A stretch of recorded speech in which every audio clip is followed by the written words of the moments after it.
Stay informed and entertained with the new and updated NDTV News app. You can watch all our channels live, listen to podcasts, read breaking and exclusive news from around the world and more. Download the NDTV app today and get access to the best journalism and storytelling on your smartphone or tablet.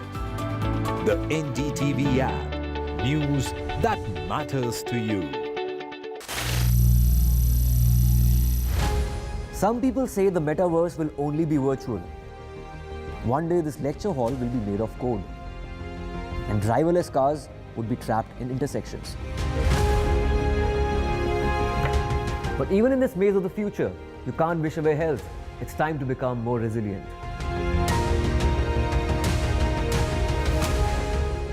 "10 years of Banega Swasth India, we have grown and achieved so many milestones.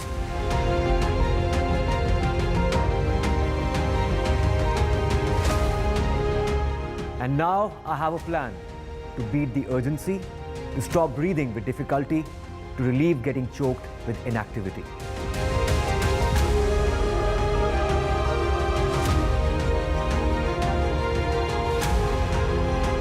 Energize our government, our environment, our society, and ourselves.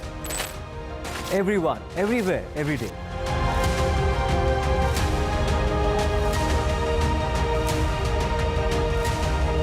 Banega Swasth India. One world hygiene.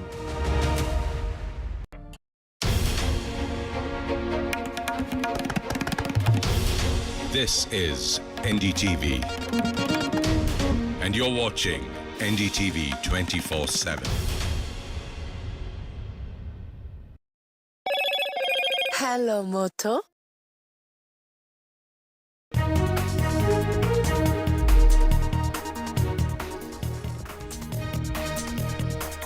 Hello and welcome. You're watching NDTV. I'm Rouse. Let's take a look at the headlines we're tracking at this hour. The bail of sex crimes accused Prajwal Revanna is rejected. The special court in Karnataka rejected the bail plea. Rape charges have been added against Revanna, who's in the custody of the special investigation team.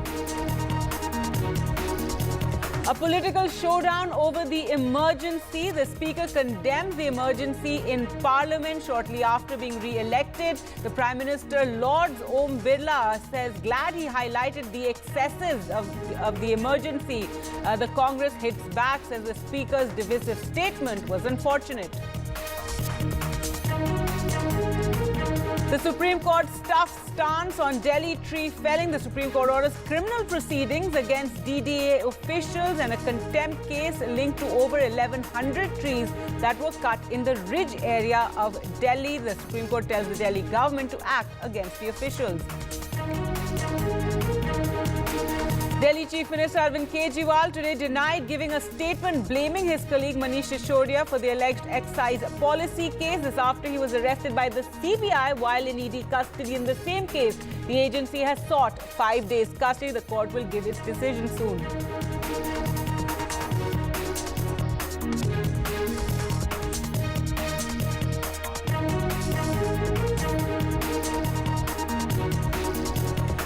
And another encounter in Jammu and Kashmir. One terrorist is killed. The hunt on for 2 more.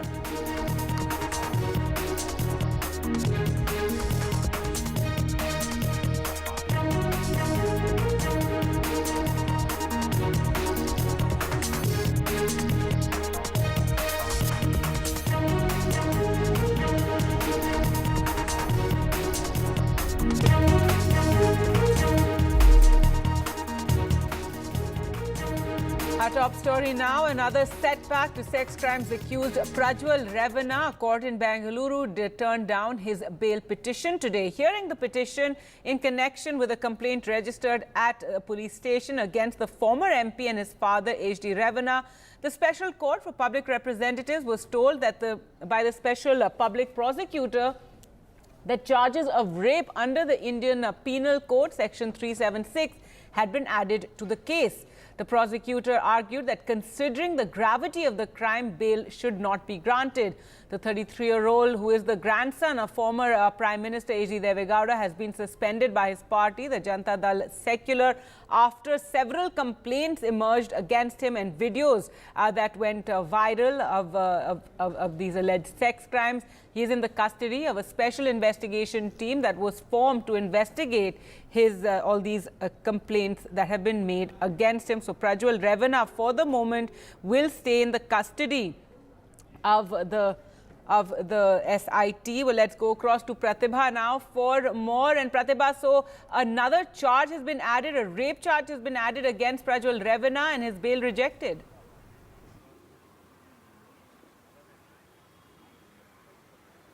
Well, in fact, there are totally 3 FIRs that have been registered against Prajwal Revanna, and all of them have grave charges like rape. We are talking about the first one here with respect to what started off as sexual harassment, post which rape charges were added. Considering the gravity of this charge, that is precisely why the bail has been rejected, according to the court. The Karnataka High Court today, in a set of setbacks for Prajwal Revanna, did reject the bail plea with respect to the first case. What is also additional trouble for Prajwal Revanna is that there is a 4th case that has been registered in the last 2 days, where we are talking of sexual harassment alone there. So in all, 4 FIRs against Prajwal Revanna, and with respect to the first case, the bail has been rejected. We'll have to wait to see how the legal process would take place with respect to the other 3 FIRs that have been registered against Prajwal Revanna.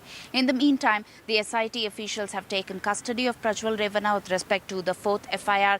Custodial interrogation is on, and all eyes are on the kind of details that would emerge from that and how this case would reach its logical end. Back to you.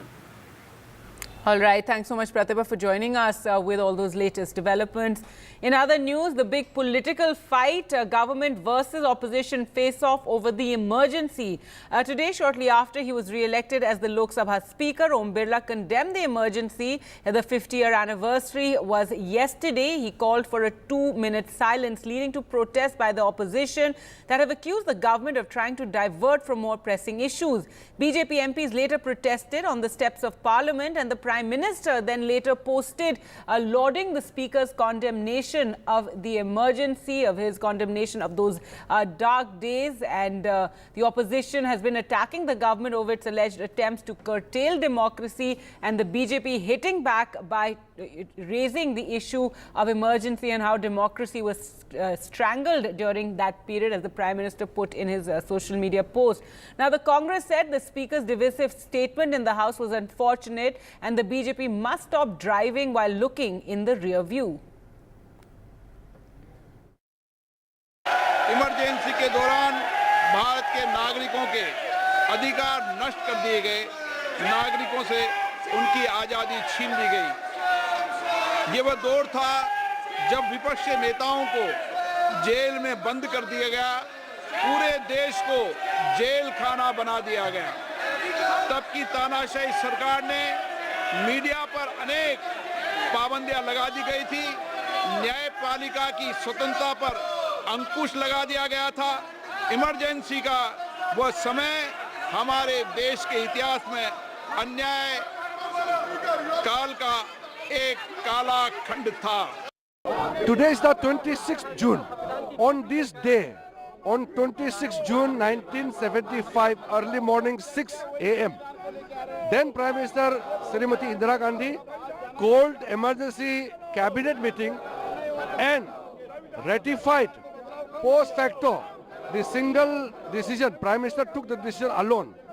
Cabinet rectified on the morning of 26 June 1975. That is why today we passed the resolution in the House that such trumpulation of such demolition of the Constitution will not be allowed again. So we have taken a resolution. पूरे देश में हिंदुस्तान के नागरिक विरोध प्रदर्शन कर रहे हैं और हिंदुस्तान के नागरिक के मानस पटल में आज का दिन एक महत्वपूर्ण दिन है। आज 26 जून 2024 है। आज से 49 इयर्स पहले आज ही के दिन 26 जून 1975 को जब देश जगी थी सुबह, तब देश को मालूम पड़ा था कि देश के ऊपर आपातकाल लगा दिया गया है, इमरजेंसी थोप दिया है श्रीमती इंदिरा गांधी ने। लगभग 1.5 लाख लोगों को जेल में भर्ती किया गया था। आज जब संविधान हाथ में लेकर राहुल गांधी कहते हैं संविधान बचाना है, तो उनको आईने दिखाने की आवश्यकता है। Look, I think the Speaker's election went out fairly amicably, and as you saw, all the opposition leaders stood up and pledged cooperation with the Speaker and talked about the need for the House to function through consensus and through all voices being heard. It's rather unfortunate, it seems to me, that the Speaker himself has ended up undermining that spirit with a very divisive statement about the emergency, which frankly was not necessary. It was 49 years ago. It's not even a round number anniversary to even mention it. But if you have to mention it, to go on at such length on a day in which the message was supposed to be one of conciliation, cooperation and consensus, was most unfortunate. See, a lot of water has flown in the Ganga since 1975. Mrs. Indira Gandhi has expressed regret over it, and was defeated in an election in 1977 and won the election in 1980 to come back as Prime Minister. But the BJP must stop driving a car only by looking at the rear view mirror. They must have a forward-looking agenda. And it's quite surprising why the treasury benches are protesting. What is the treasury protesting? If they want to protest, they can come to the opposition and give us an opportunity to be in the treasury. We'll gladly take it. देखिए, ये तमाम BJP के लोगों ने जो आज किया है वो दिखावा किया है। ऐसा नहीं कि केवल उस समय वही जेल गए हों।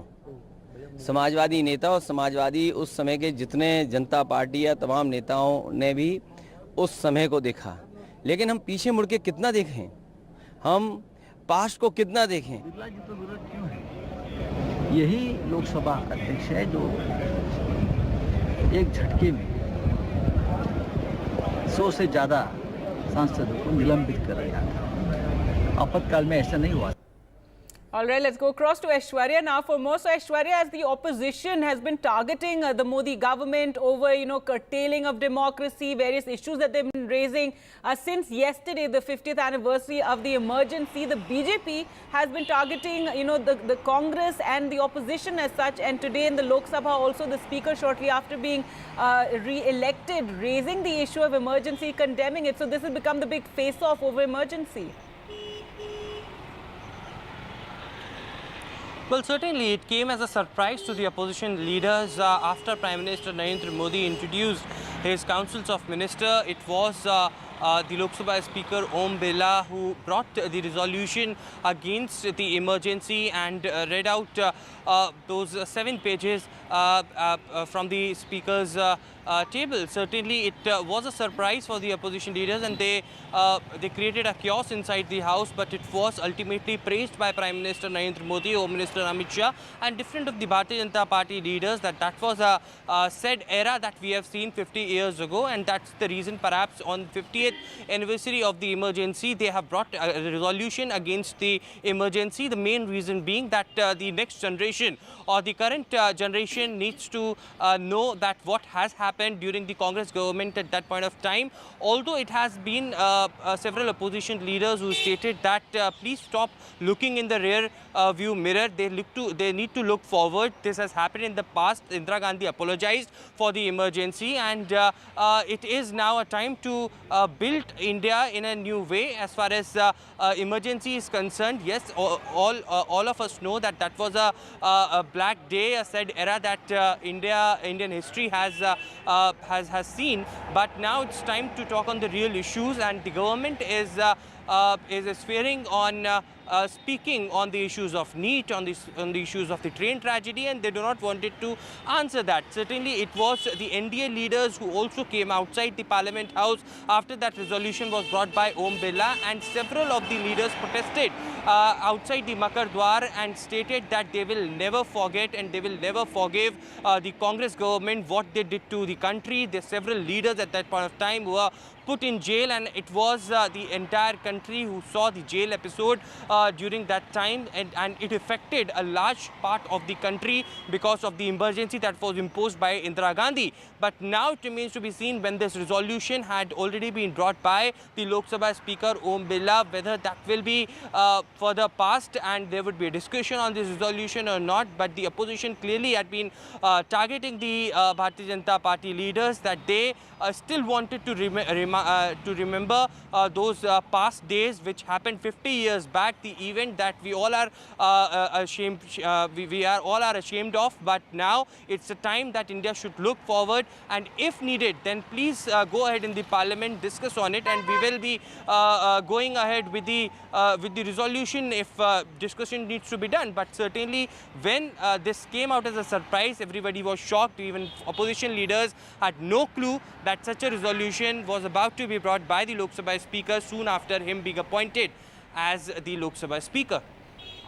All right, Aishwarya, thanks so much for taking us through in all those developments and this fight over the emergency. It brought up in Parliament, later this BJP protest on the steps of the Parliament, the Prime Minister lauding the Speaker as well for raising, talking about the dark days of the emergency.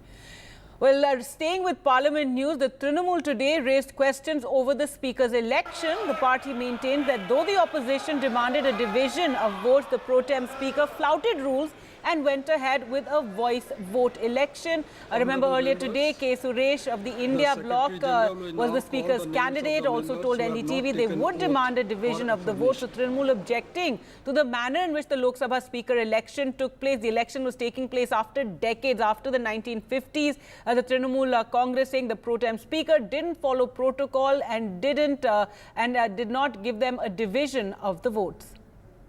See, the rule says if any member of the House asks for division, the pro-tem Speaker in this case has to allow for a division. You can clearly see and hear from the footages of Lok Sabha that several members of the opposition camp has sought a division and asked for a division to put the motion to vote. And the motion was adopted without putting the motion to vote. This is a clear testament to the fact that the ruling dispensation here in the case is the BJP, doesn't have the numbers. This government is running without the numbers. It's illegal, immoral, unethical and unconstitutional. The Congress very categorically, and Mr. Jairam Ramesh has tweeted and made it clear that very categorically that we didn't push for division. We wanted a voice vote, but basically sending the message across that the government of the day needs to take the opposition seriously, needs to take them along, and it can't be my way or the highway. And as you saw in Parliament with the unilateral speech of the Speaker, there has already been clear, on the first day itself, protests in Parliament about the manner in which you have made that statement. So definitely there is a whole lot and a lot of protests that will continue. You can't take, and the House is after all representative of all the members. It must be done in consultation with the opposition. It cannot be done arbitrarily, and definitely it's going to be tough going for the Speaker, because if he thinks it's going to be like the 17th Lok Sabha, sadly it is not. It is the 18th Lok Sabha where the India bloc has nearly 240 members of Parliament. So that time for us to slip into a short break. On the other side, the latest regarding Delhi Chief Minister Arvind Kejriwal, who was arrested today by the CBI.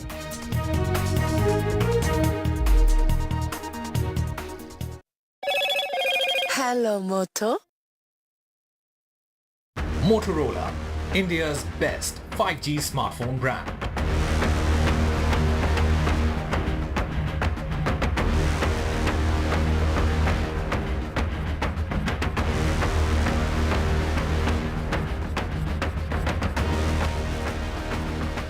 Loan मिलेगा या नहीं, ये आपके credit score पे depend करता है। तो आज ही अपना क्रेडिट स्कोर चेक करें फ्री में पैसाबाजार.com पर। लोन की जरूरत कभी भी किसी को भी पड़ सकती है। ठीक से एक्टिंग नहीं। पैसाबाजार.com। NDTV proudly upholds its legacy of trust and credibility. According to the prestigious Reuters Institute's Digital News Report 2024, NDTV is the top-most news platform in the country.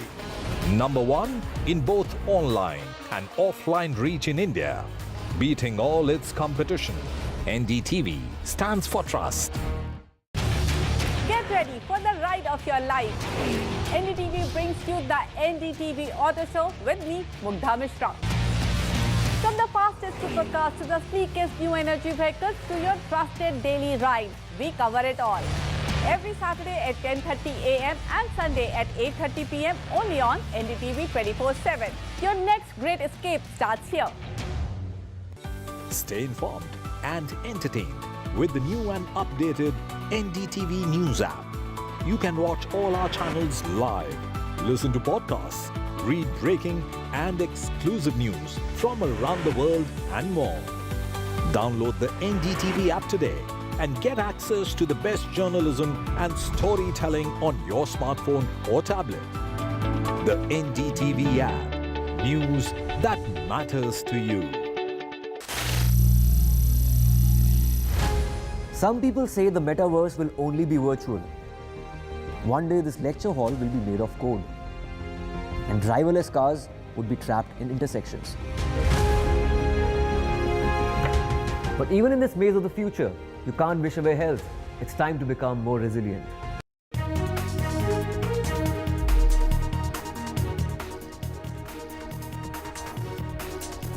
Welcome back. Let's get to the latest on Arvind Kejriwal case. And the CBI today arrested the Delhi Chief Minister and Aam Aadmi Party national convener in the liquor policy case.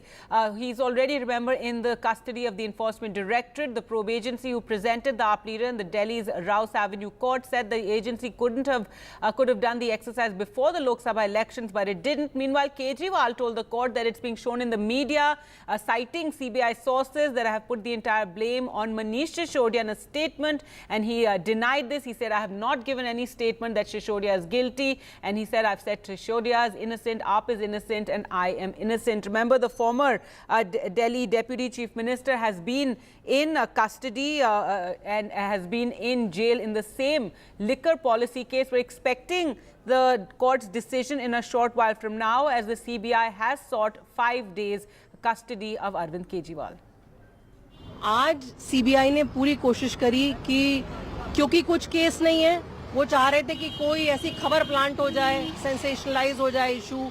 सबसे बड़ा मुद्दा ये है कि CBI के पास ये सारे 50,000 documents 2 साल से हैं। उन्होंने कभी भी अरविंद केजरीवाल जी को बुलाया नहीं, तो कब अरविंद केजरीवाल जी विटनेस से अक्यूज्ड हो गए, ये सीबीआई आज कोर्ट में मामला अपना क्लियर नहीं कर पाई। उसी बात पे बहस चलती रही बहुत देर तक। मनीष सिसोदिया की गिरफ्तारी और के कविता से लगातार पूछताछ चल रही थी, तो शराब नीति घोटाले में ये तो स्पष्ट है कि अरविंद केजरीवाल उसके सूत्रधार हैं और सीधा उनकी इन्वॉल्वमेंट है। तो मैं तो ये कहूँगा कि जांच एजेंसी अपना काम कर रही है और परिणाम सबके सामने आएगा। In other Delhi-related news, making its intention of getting to the root of the matter clear, the Supreme Court today wrapped not only the Delhi Development Authority but also the Delhi government over illegal tree felling in the Ridge area, which is an extension of the Aravallis.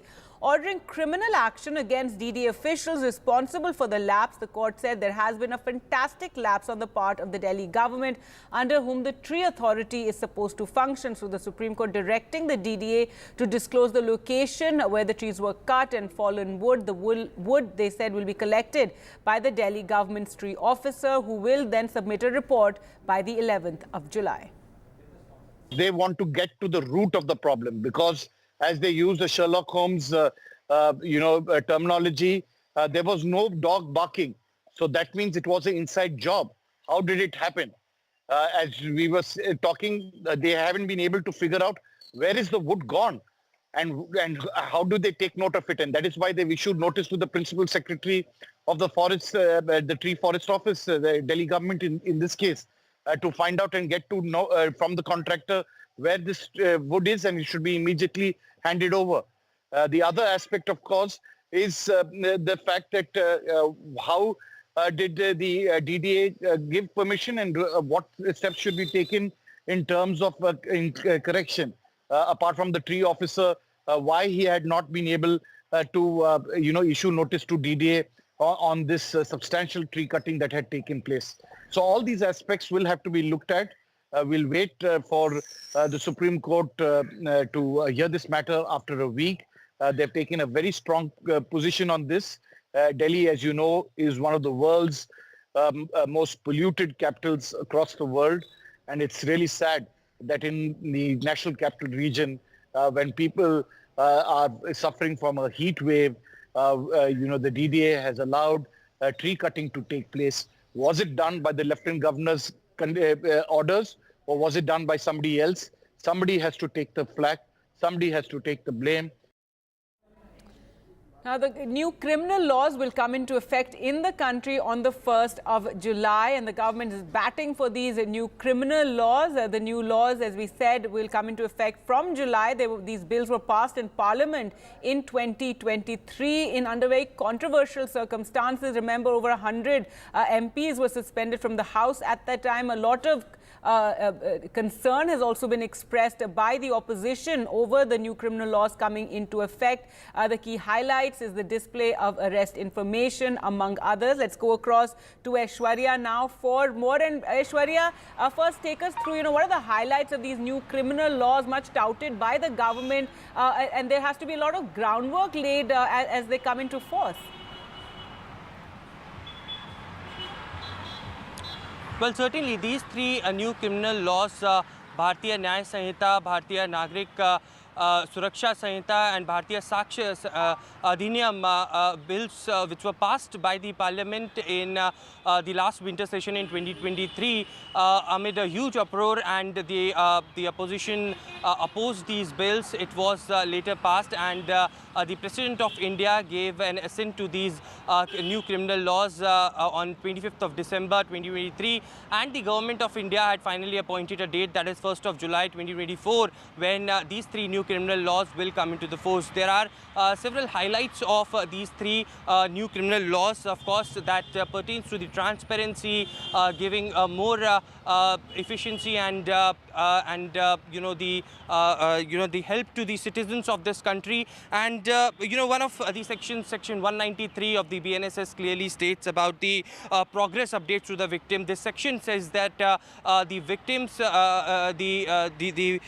victims are entitled to know about their case within 90 days of time period, and this section will uphold that the victims can get more transparency into the case. They will be involved into the case, as 90 days of time period is something that victims are entitled for the regular updates on the progress of their case. Another important highlight is about the limited adjournments. We have been told that one of the sections of the BNSS says that the court can only grant maximum of 2 adjournments into the case.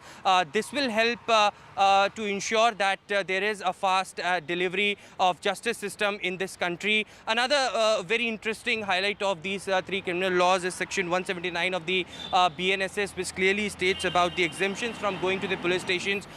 This section states that person below 15 years of age or person above 60 years of age, person with disabilities and also with acute illness are exempted to go to the police stations for their hearings, and the police assistants can come directly to their residence to register the complaint. So, many of the highlights that the Home Ministry had revealed in these three criminal laws, which will ensure that there is trust, there is transparency, and a fast delivery to the justice system that exists in India. And therefore, the reason perhaps these three new bills were passed in the last winter session in the Parliament amid uproar, amid the huge opposition that opposed these three criminal bills. The DMK went on to say that the names are in Hindi, that needs to be translated to English, and that's where they also reached out to the top court of this country as well. But that was challenged. Finally, it will be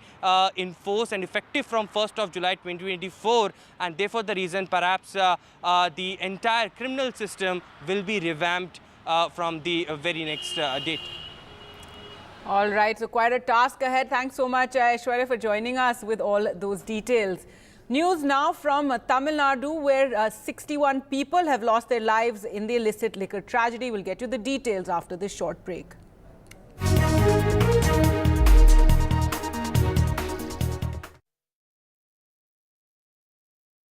loan मिलेगा या नहीं ये आपके credit score पे depend करता है। तो आज ही पैसाबाजार.com पर जाइए और अपना क्रेडिट स्कोर चेक कीजिए फ्री में, क्योंकि लोन की जरूरत कभी भी किसी को भी पड़ सकती है। बस एक्टिंग करा लो इनसे। पैसाबाजार.com, क्रेडिट स्कोर चेक, आदत अच्छी है। Get the magic of the best working for you now. Link your payment cards once. Collect rewards forever.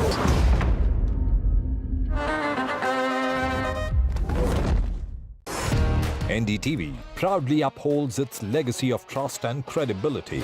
According to the prestigious Reuters Institute's Digital News Report 2024, NDTV is the top-most news platform in the country. Number one in both online and offline reach in India, beating all its competition. NDTV stands for trust. Get ready for the ride of your life. NDTV brings you the NDTV Auto Show with me, Mugdha Mishra. From the fastest supercars to the sleekest new energy vehicles to your trusted daily ride, we cover it all. Every Saturday at 10:30 a.m. and Sunday at 8:30 p.m. only on NDTV 24/7. Your next great escape starts here. Stay informed and entertained with the new and updated NDTV News app. You can watch all our channels live.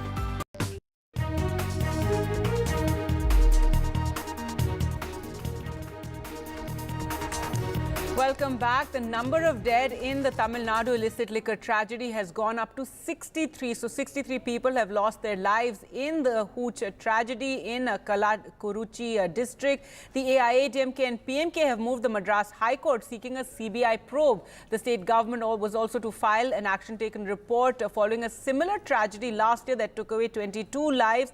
And last week, the Madras High Court had made strong observations asking whether the state government had learned any lessons from the tragedy. A few days ago, the Chief Minister M.K. Stalin had listed that actions that have been taken since then. But the opposition is obviously hitting out at the government given the scale of the loss of life. 63 people have died in this illicit.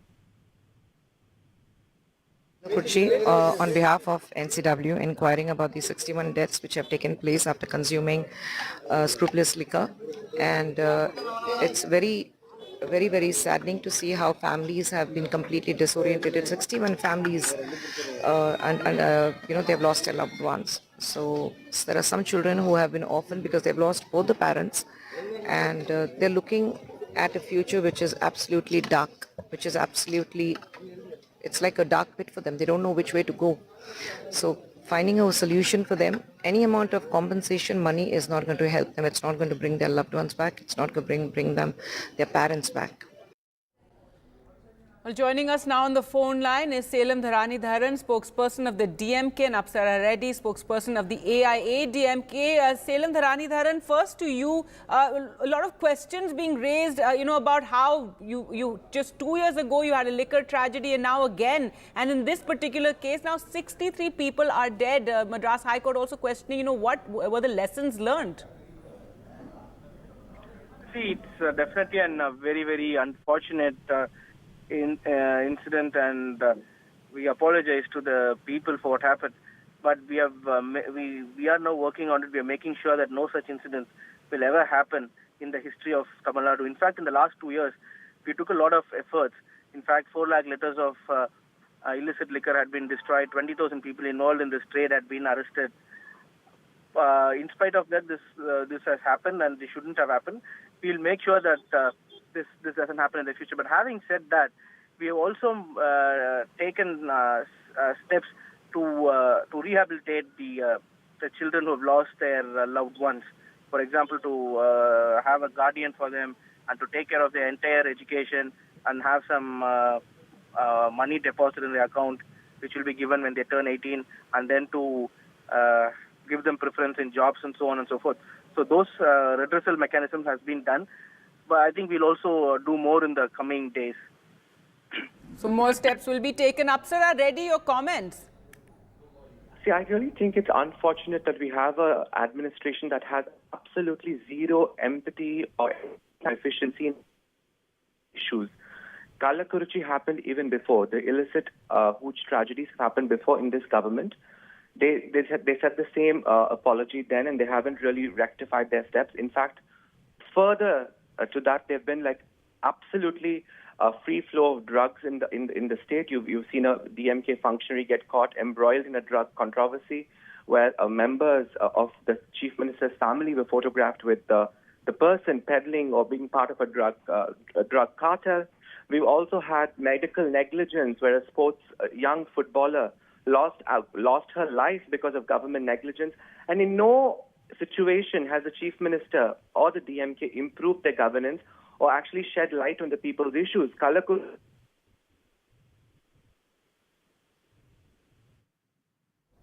All right, we seem to have lost the network there, but Selam Dharani Dharan, if you want to just counter, something, what was said there, we know the AIADMK has gone to the High Court over this issue as well and has demanded, more action be taken.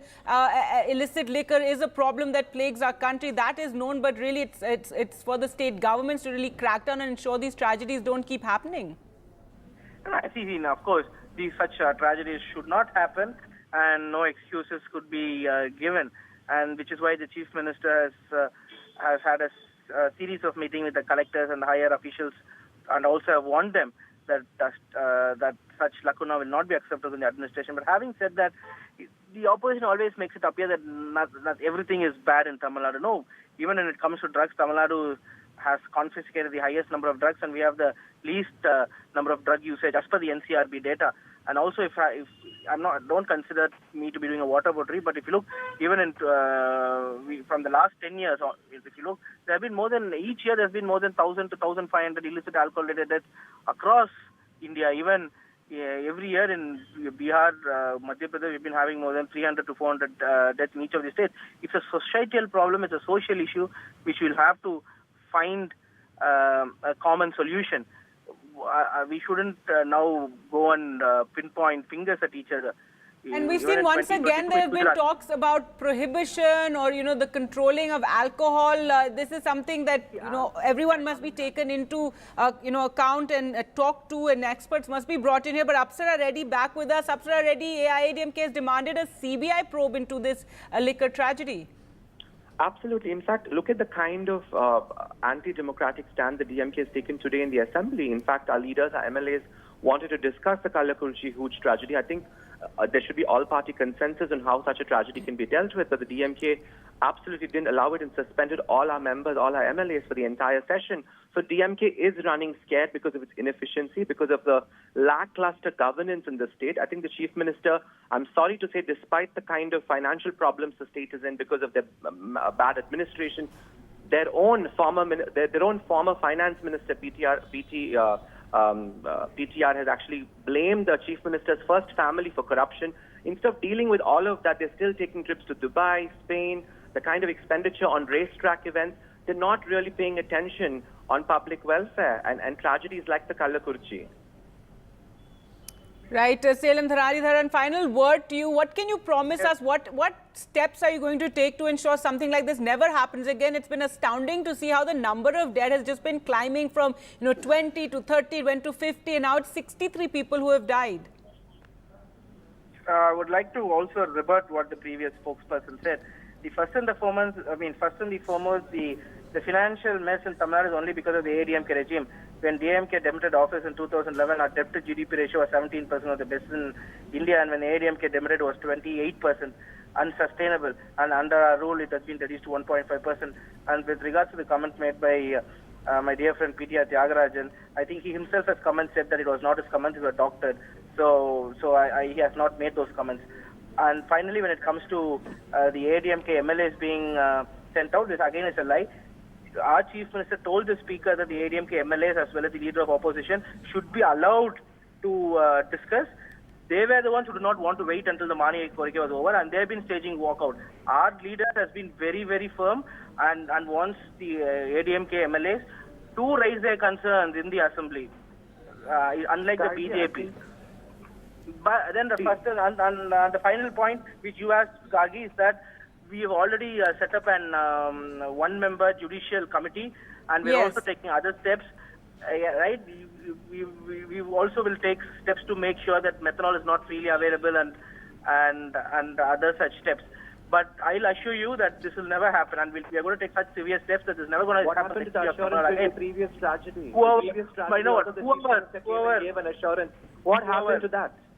All right, well, we'll leave it there. 63 people are dead. Illicit liquor is a huge problem in the country. Every few years, we see these, massive tragedies taking place, and it's really for the authorities, for the government, everyone to come together and, just stop this menace of illicit liquor and hooch. The case is being argued currently in the Madras High Court, and Madras High Court also questioning what lessons have been learnt.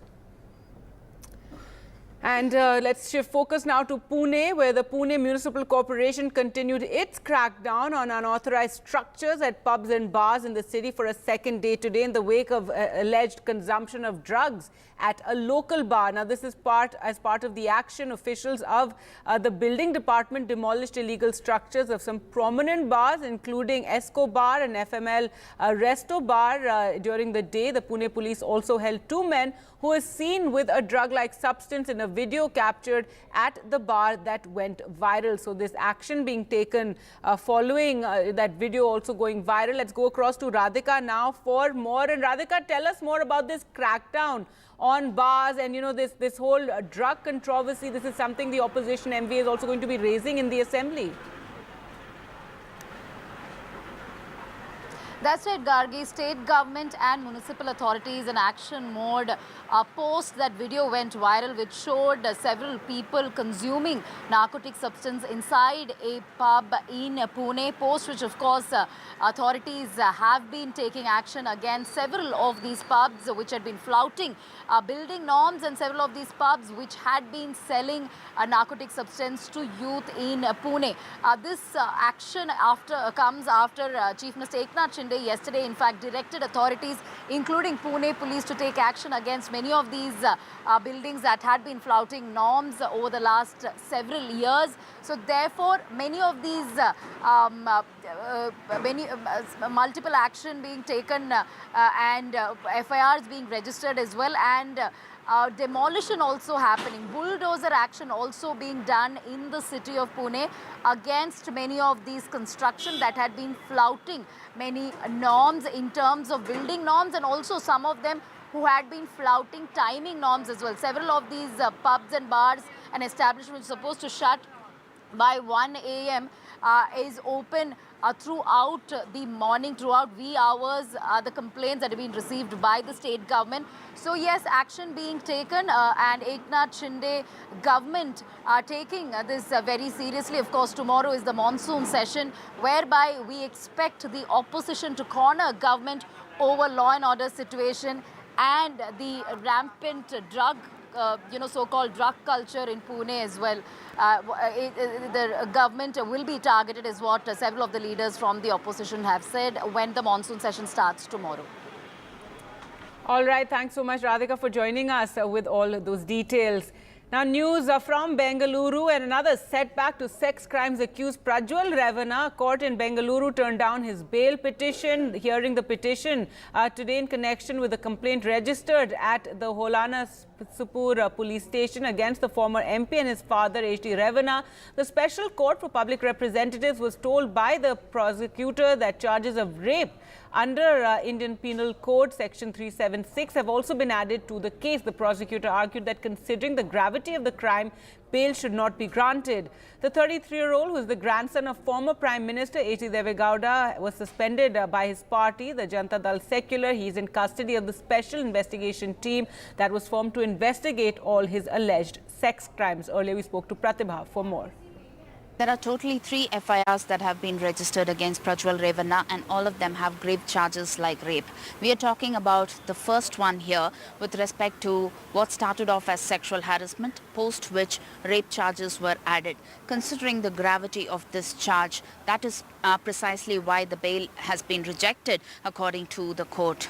The Karnataka High Court today, in a set of setbacks for Prajwal Revanna, did reject the bail plea with respect to the first case. What is also additional trouble for Prajwal Revanna is that there is a 4th case that has been registered in the last 2 days, where we are talking of sexual harassment alone there. So in all, 4 FIRs against Prajwal Revanna, and with respect to the first case, the bail has been rejected. We'll have to wait to see how the legal process would take place with respect to the other 3 FIRs that have been registered against Prajwal Revanna. In the meantime, the SIT officials have taken custody of Prajwal Revanna with respect to the 4th FIR. Custodial interrogation is on, and all eyes are on the kind of details that would emerge from that and how this case would reach its logical end. Back to you.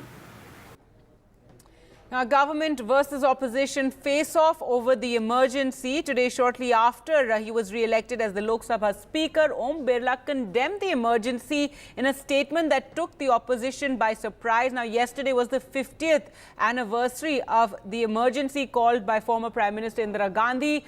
The Speaker, after he was elected, raised the issue of the emergency, talked about condemning it, and also called for a 2-minute silence. This led to protests by the opposition that have accused the government of trying to divert from more pressing issues. BJ MPs later protested on the steps of Parliament, but the Prime Minister posted on social media lauding the Speaker's condemnation, said the happenings during the emergency exemplified what a dictatorship looks like. Now, the opposition has been attacking the government over its attempts to curtail democracy, alleged attempts to curtail democracy. So the BJP, they're hitting back and raising the issue of emergency. Now, the Congress said the Speaker's divisive statement in the House was unfortunate, and the BJP must stop driving as it looks into the rear view. Other opposition members also, like Akhilesh Yadav, also pointed out that this happened decades ago. Why raise it again and again?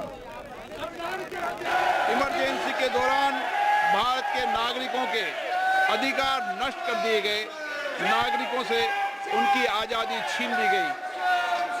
ये वह दौर था जब विपक्षी नेताओं को jail में बंद कर दिया गया, पूरे देश को जेल खाना बना दिया गया। तब की तानाशाही सरकार ने मीडिया पर अनेक पाबंदियां लगा दी गई थी, न्यायपालिका की स्वतंत्रता पर अंकुश लगा दिया गया था। इमरजेंसी का वह समय हमारे देश के इतिहास में अन्याय काल का एक काला खंड था। Today is the 26th June. On this day, on 26 June 1975, early morning 6 a.m., then Prime Minister Srimati Indira Gandhi called emergency cabinet meeting and ratified post facto the single decision. Prime Minister took the decision alone. Cabinet rectified on the morning of 26 June 1975. That is why today we passed the resolution in the House that such trumpulation of such demolition of the Constitution will not be allowed again. So we have taken a resolution. पूरे देश में हिंदुस्तान के नागरिक विरोध प्रदर्शन कर रहे हैं और हिंदुस्तान के नागरिक के मानस पटल में आज का दिन एक महत्वपूर्ण दिन है। आज 26 जून 2024 है। आज से 49 इयर्स पहले आज ही के दिन 26 जून 1975 को जब देश जगी थी सुबह, तब देश को मालूम पड़ा था कि देश के ऊपर आपातकाल लगा दिया गया है, इमरजेंसी थोप दिया है श्रीमती इंदिरा गांधी ने। लगभग 1.5 लाख लोगों को जेल में भर्ती किया गया था। आज जब संविधान हाथ में लेकर राहुल गांधी कहते हैं संविधान बचाना है, तो उनको आईने दिखाने की आवश्यकता है। Look, I think the Speaker's election went out fairly amicably, and as you saw, all the opposition leaders stood up and pledged cooperation with the Speaker and talked about the need for the House to function through consensus and through all voices being heard. It's rather unfortunate, it seems to me, that the Speaker himself has ended up undermining that spirit with a very divisive statement about the emergency, which frankly was not necessary. It was 49 years ago. It's not even a round number anniversary to even mention it. But you have to mention it to go on at such length on a day in which the message was supposed to be one of conciliation, cooperation and consensus was most unfortunate. See, a lot of water has flown in the Ganga since 1975. Mrs. Indira Gandhi has expressed regret over it, and was defeated in an election in 1977 and won an election in 1980 to come back as Prime Minister. But the BJP must stop driving a car only by looking at the rear view mirror. They must have a forward-looking agenda, and it's quite surprising why the treasury benches are protesting. What is the treasury protesting? If they want to protest, they can come to the opposition and give us an opportunity to be in the treasury. We'll gladly take it. देखिए, ये तमाम BJP के लोगों ने जो आज किया है वो दिखावा किया है. ऐसा नहीं कि केवल उस समय वही जेल गए हों. समाजवादी नेता और समाजवादी उस समय के जितने जनता पार्टी या तमाम नेताओं ने भी उस समय को देखा. लेकिन हम पीछे मुड़ के कितना देखें, हम पास्ट को कितना देखें. बिरला जी तो विरोध क्यों है? यही लोकसभा अध्यक्ष है जो एक झटके में 100 से ज़्यादा सांसदों को निलंबित कर रहा था. आपातकाल में ऐसा नहीं हुआ. Well, certainly it came as a surprise to the opposition leaders after Prime Minister Narendra Modi introduced his councils of minister. It was the Lok Sabha Speaker Om Birla who brought the resolution against the emergency and read out those 7 pages from the Speaker's table. Certainly it was a surprise for the opposition leaders, and they created a chaos inside the house, but it was ultimately praised by Prime Minister Narendra Modi, Home Minister Amit Shah and different of the Bharatiya Janata Party leaders that was a said era that we have seen 50 years ago, and that's the reason perhaps on 50th anniversary of the emergency they have brought a resolution against the emergency. The main reason being that the next generation or the current generation needs to know that what has happened during the Congress government at that point of time.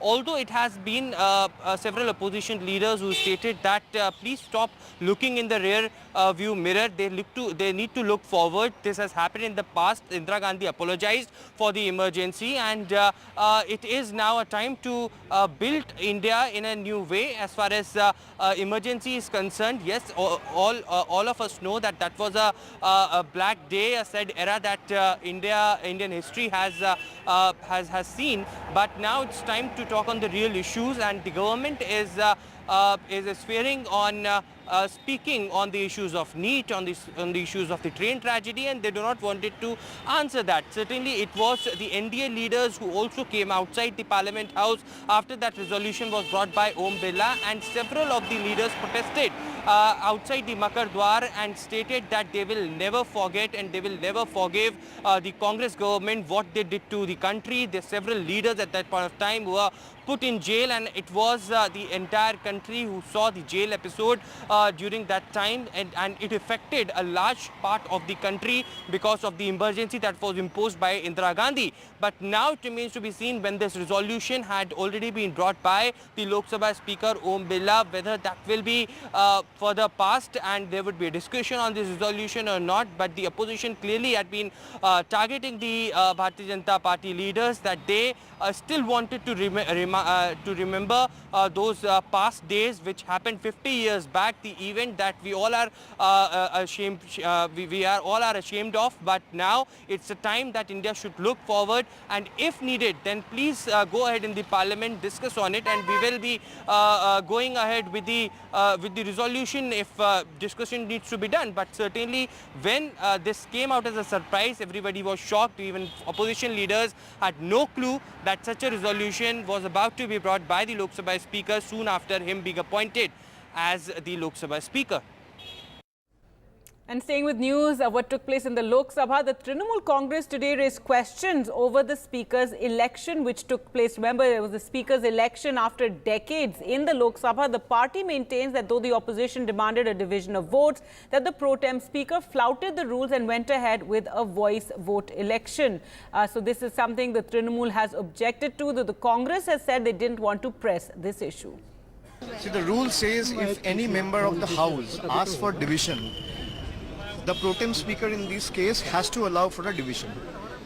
You can clearly see and hear from the footages of Lok Sabha that several members of the opposition camp has sought a division and asked for a division.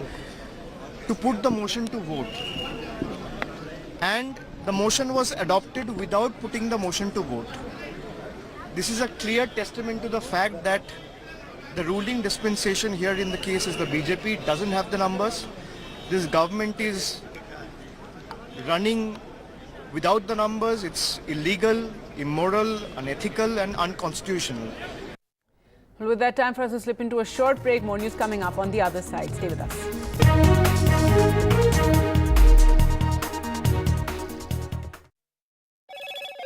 Hello, Moto. Motorola, India's best 5G smartphone brand.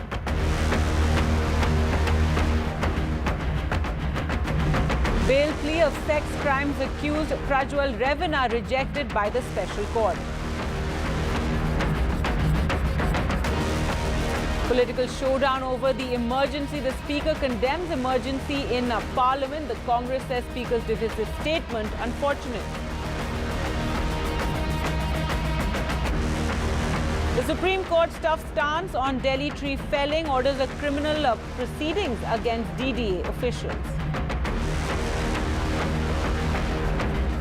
Delhi Chief Minister Arvind Kejriwal denied giving a statement blaming Manish Sisodia for the excise policy case after he was arrested by the CBI.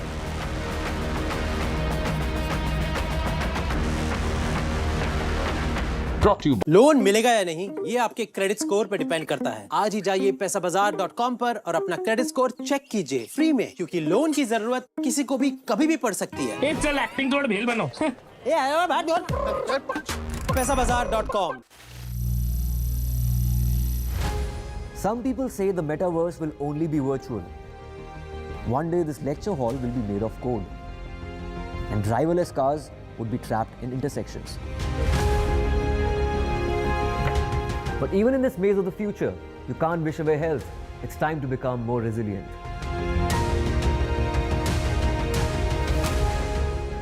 "10 years of Banega Swasth India, we have grown and achieved so many milestones.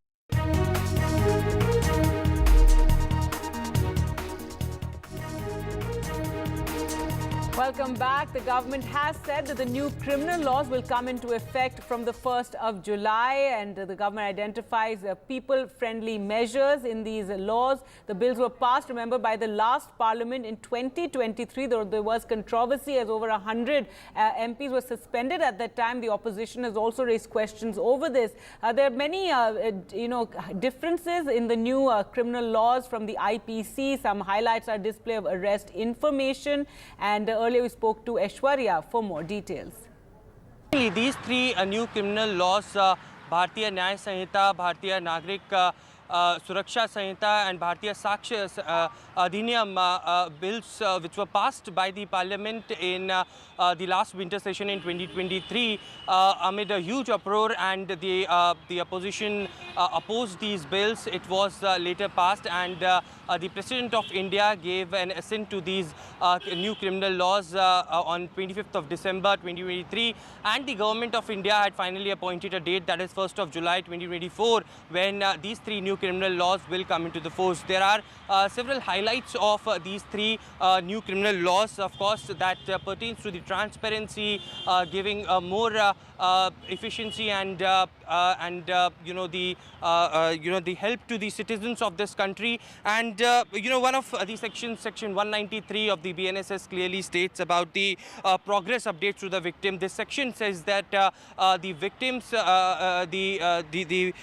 victims are entitled to know about their case within 90 days of time period, and this section will uphold that the victims can get more transparency into the case. They will be involved into the case, as 90 days of time period is something that victims are entitled for the regular updates on the progress of their case. Another important highlight is about the limited adjournments. We have been told that one of the sections of the BNSS says that the court can can only grant maximum of 2 adjournments into the case. This will help to ensure that there is a fast delivery of justice system in this country. Another very interesting highlight of these 3 criminal laws is section 179 of the BNSS, which clearly states about the exemptions from going to the police stations. This section states that person below 15 years of age or person above 60 years of age or person with disabilities and also with acute illness are exempted to go to the police stations for their hearings, and the police assistants can come directly to their residence to register the company. So, many of the highlights that the Home Ministry had revealed in these 3 criminal laws, which will ensure that there is trust, there is transparency and a fast delivery to the justice system that exists in India. And therefore, the reason perhaps these 3 new bills were passed in the last winter session in the Parliament amid uproar, amid the huge opposition that opposed these 3 criminal bills. The DMK went on to say that the names are in Hindi, that needs to be translated to English, and that's where they also reached out to the top court of this country as well. But that was challenged. Finally, it will be enforced and effective from 1st of July 2024, and therefore the reason perhaps the entire criminal system will be revamped from the very next date. All right, with that, time for us to slip into a short break. We'll be back with all the top news stories. Don't go anywhere.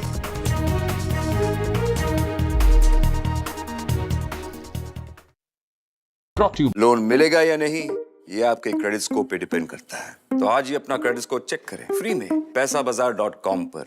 Loan की जरूरत कभी भी किसी को भी पड़ सकती है। ठीक से एक्टिंग नहीं। पैसाबाजार.com।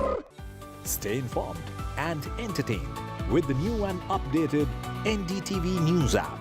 You can watch all our channels live, listen to podcasts, read breaking and exclusive news from around the world and more. Download the NDTV app today and get access to the best journalism and storytelling on your smartphone or tablet. The NDTV app. News that matters to you. NDTV proudly upholds its legacy of trust and credibility. According to the prestigious Reuters Institute's Digital News Report 2024, NDTV is the top-most news platform in the country. Number 1 in both online and offline reach in India. Beating all its competition, NDTV stands for trust. Get ready for the ride of your life. NDTV brings you the NDTV Auto Show with me, Mugdha Mishra.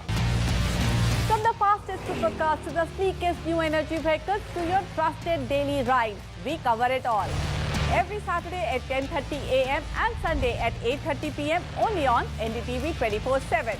Your next great escape starts here. Stay informed and entertained with the new and updated NDTV News app. You can watch all our channels live, listen to podcasts, read breaking and exclusive news from around the world and more. Download the NDTV app today and get access to the best journalism and storytelling on your smartphone or tablet.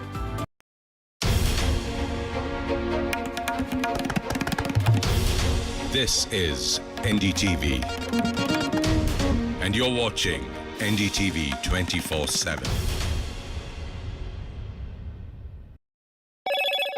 Hello, Moto.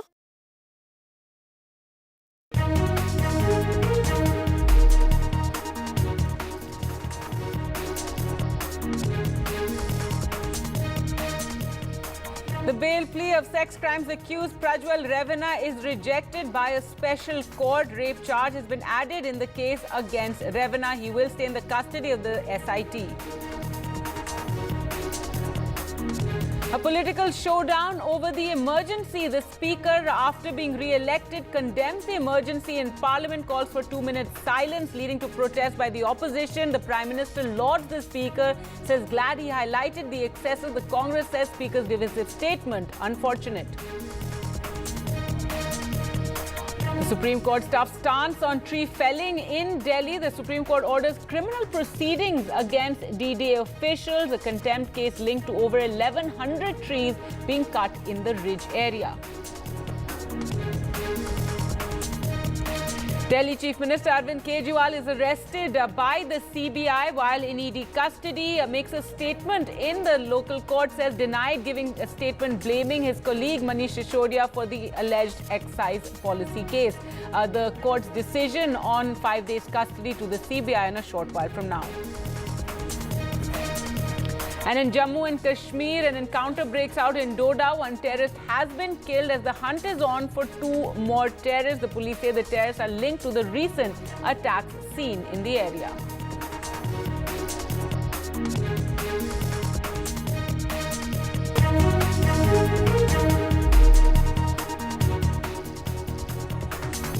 Hello and welcome. You're watching NDTV. I'm Gargi Rawat. Our top story now. And the CBI today arrested Delhi Chief Minister Arvind Kejriwal in the liquor policy case. This as he's already in the custody of the Enforcement Directorate. Now, the probe agency who presented the AAP leader in Delhi's Rouse Avenue court said the agency could have done the exercise before the Lok Sabha elections, but it didn't, as the court did question what led to the need for them to arrest Arvind Kejriwal now. Now, the CBI has sought 5-day custody of Mr. Kejriwal. The decision on that request is expected shortly. The court said it would give that decision by this evening. An interesting development also in the court was that Arvind Kejriwal addressed the court and said it's being shown in the media, citing CBI sources, that I put the entire blame on Manish Sisodia in a statement, and he said that I haven't done any such thing, that he is innocent and AAP is innocent and that I am innocent as well. Well, let's just listen in to what was said. Manish Sisodia की गिरफ्तारी और के कविता से लगातार पूछताछ चल रही थी, तो शराब नीति घोटाले में ये तो स्पष्ट है कि अरविंद केजरीवाल उसके सूत्रधार हैं और सीधा उनकी इन्वॉल्वमेंट है। तो मैं तो ये कहूँगा कि जांच एजेंसी अपना काम कर रही है और परिणाम सबके सामने आएगा। All right, so big setback to Arvind Kejriwal, who was also going to be approaching the Supreme Court today and hoping for bail. Remember, this is after the High Court put his bail on hold yesterday, but the situation changing there, and now arrested by the CBI. For more on this, we're now joined by RP Singh, spokesperson of the BJP, and Anmol Pawar, spokesperson of the Aam Aadmi Party. So Anmol Pawar, first to you, a real change in what was expected. At this morning, Arvind Kejriwal was hoping to approach the Supreme Court and a decision on his bail. He's been in the custody of the Enforcement Directorate, but now instead he's also been arrested by the CBI. In a short while, we'll find out whether the CBI will get 5 days custody. Gargi ji, the arrest of Arvind Kejriwal ji without any incriminating evidence against him is a classic case of flagrant misuse and abuse of power by the central government agencies. The CBI is no more Central Bureau of Investigation. It stands for circulating baseless informations. And this is an undeclared emergency where central government is trying every means to put him behind bars. Today, CBI was caught lying red-handed. The court acknowledged that CBI's statements and evidence do not match. During the court proceedings, the CBI lawyer stated that Arvind Kejriwal ji had distanced himself from the case and blamed Mr. Manish Sisodia. Then and there, Mr. Kejriwal ji stood up and stated that CBI was lying and asserted that he never made such a statement. He emphasized and very clearly said that he is innocent, Manish Sisodia ji is innocent, and Aam Aadmi Party is innocent. He challenged the CBI to provide any proof or any statement which he has given in the past. But the record also stated that no such statement was made. These statements are just made to dominate the media headlines and to create a false narrative against Aam Aadmi Party and to show discord between the leaders, because CBI or ED has failed to give any direct evidence, any recovery of money, any money trail. They are not even named in the FIR. So this whole case is false and fabricated and is an attempt to crush Aam Aadmi Party. All right, RP Singh, your response to that, and it is very curious that this case has been ongoing for so many years. You've had various senior leaders of the AAP arrested, and now, as it seemed that Arvind Kejriwal was nearing getting bail, it was a possibility given that they were going to the Supreme Court. He'd received bail from the lower court. Yesterday it was stayed by the High Court, and as he's looking at that, going to the Supreme Court, you suddenly have the CBI, coming in and placing him under arrest as well. Well, Gargi, first, it's not many years, it's just 2 years, and in blue-collar crime, when it happens, it takes a lot of time to get into the... Well, 2 years is a long time as well. So how many years you want? So go ahead, one moment, let him answer. Yes, RP Singh, go ahead. Ma'am, thank you so much for calling me for the debate, because if you have to interrupt me like this, then I can answer. No, I'm just saying, go ahead. Yes, go ahead. So, the blue-collar crime takes time to detect. Because people who commit blue-collar crimes are people who are smart and who know how to play with the system. They know how to play with the laws and how to use the law for their benefit and still commit that crime. That's the advantage of blue-collar crime. Now, secondly, CBI wanted to arrest him in March. They didn't arrest him in March because otherwise it had been they would have been accused of of interfering into election process. They didn't do that. They gave him time. Now, since they have all the documented evidence, and if Mr. Pawar has so much of details and so much of confidence about that CBI has no evidence and details, then he should sack Mr. Singhvi or the other guy who's there, and he should represent Mr. Kejriwal in the court and say that, oh, I'm here, I'm telling you there's no evidence. Let court assess it. It's not me or Mr. Pawar or you assess that whether there are evidence against Mr. Kejriwal or not. Had there been no evidence, then High Court would not have questioned the order of the lower court. High Court was convinced on this. Yes, there are trails, there are evidence on record. That's why they questioned the bail. And now they have gone to the Supreme Court. Let Supreme Court also take a call. But the only pretext they always have made that CBI has not held any inquiry. CBI has not named Mr. Kejriwal. Now CBI is holding inquiry, want to hold inquiry. They are raising question on that. I mean, CBI is only asking for custody so that they can put all the zigzags together and then bring the complete evidence in front of the court.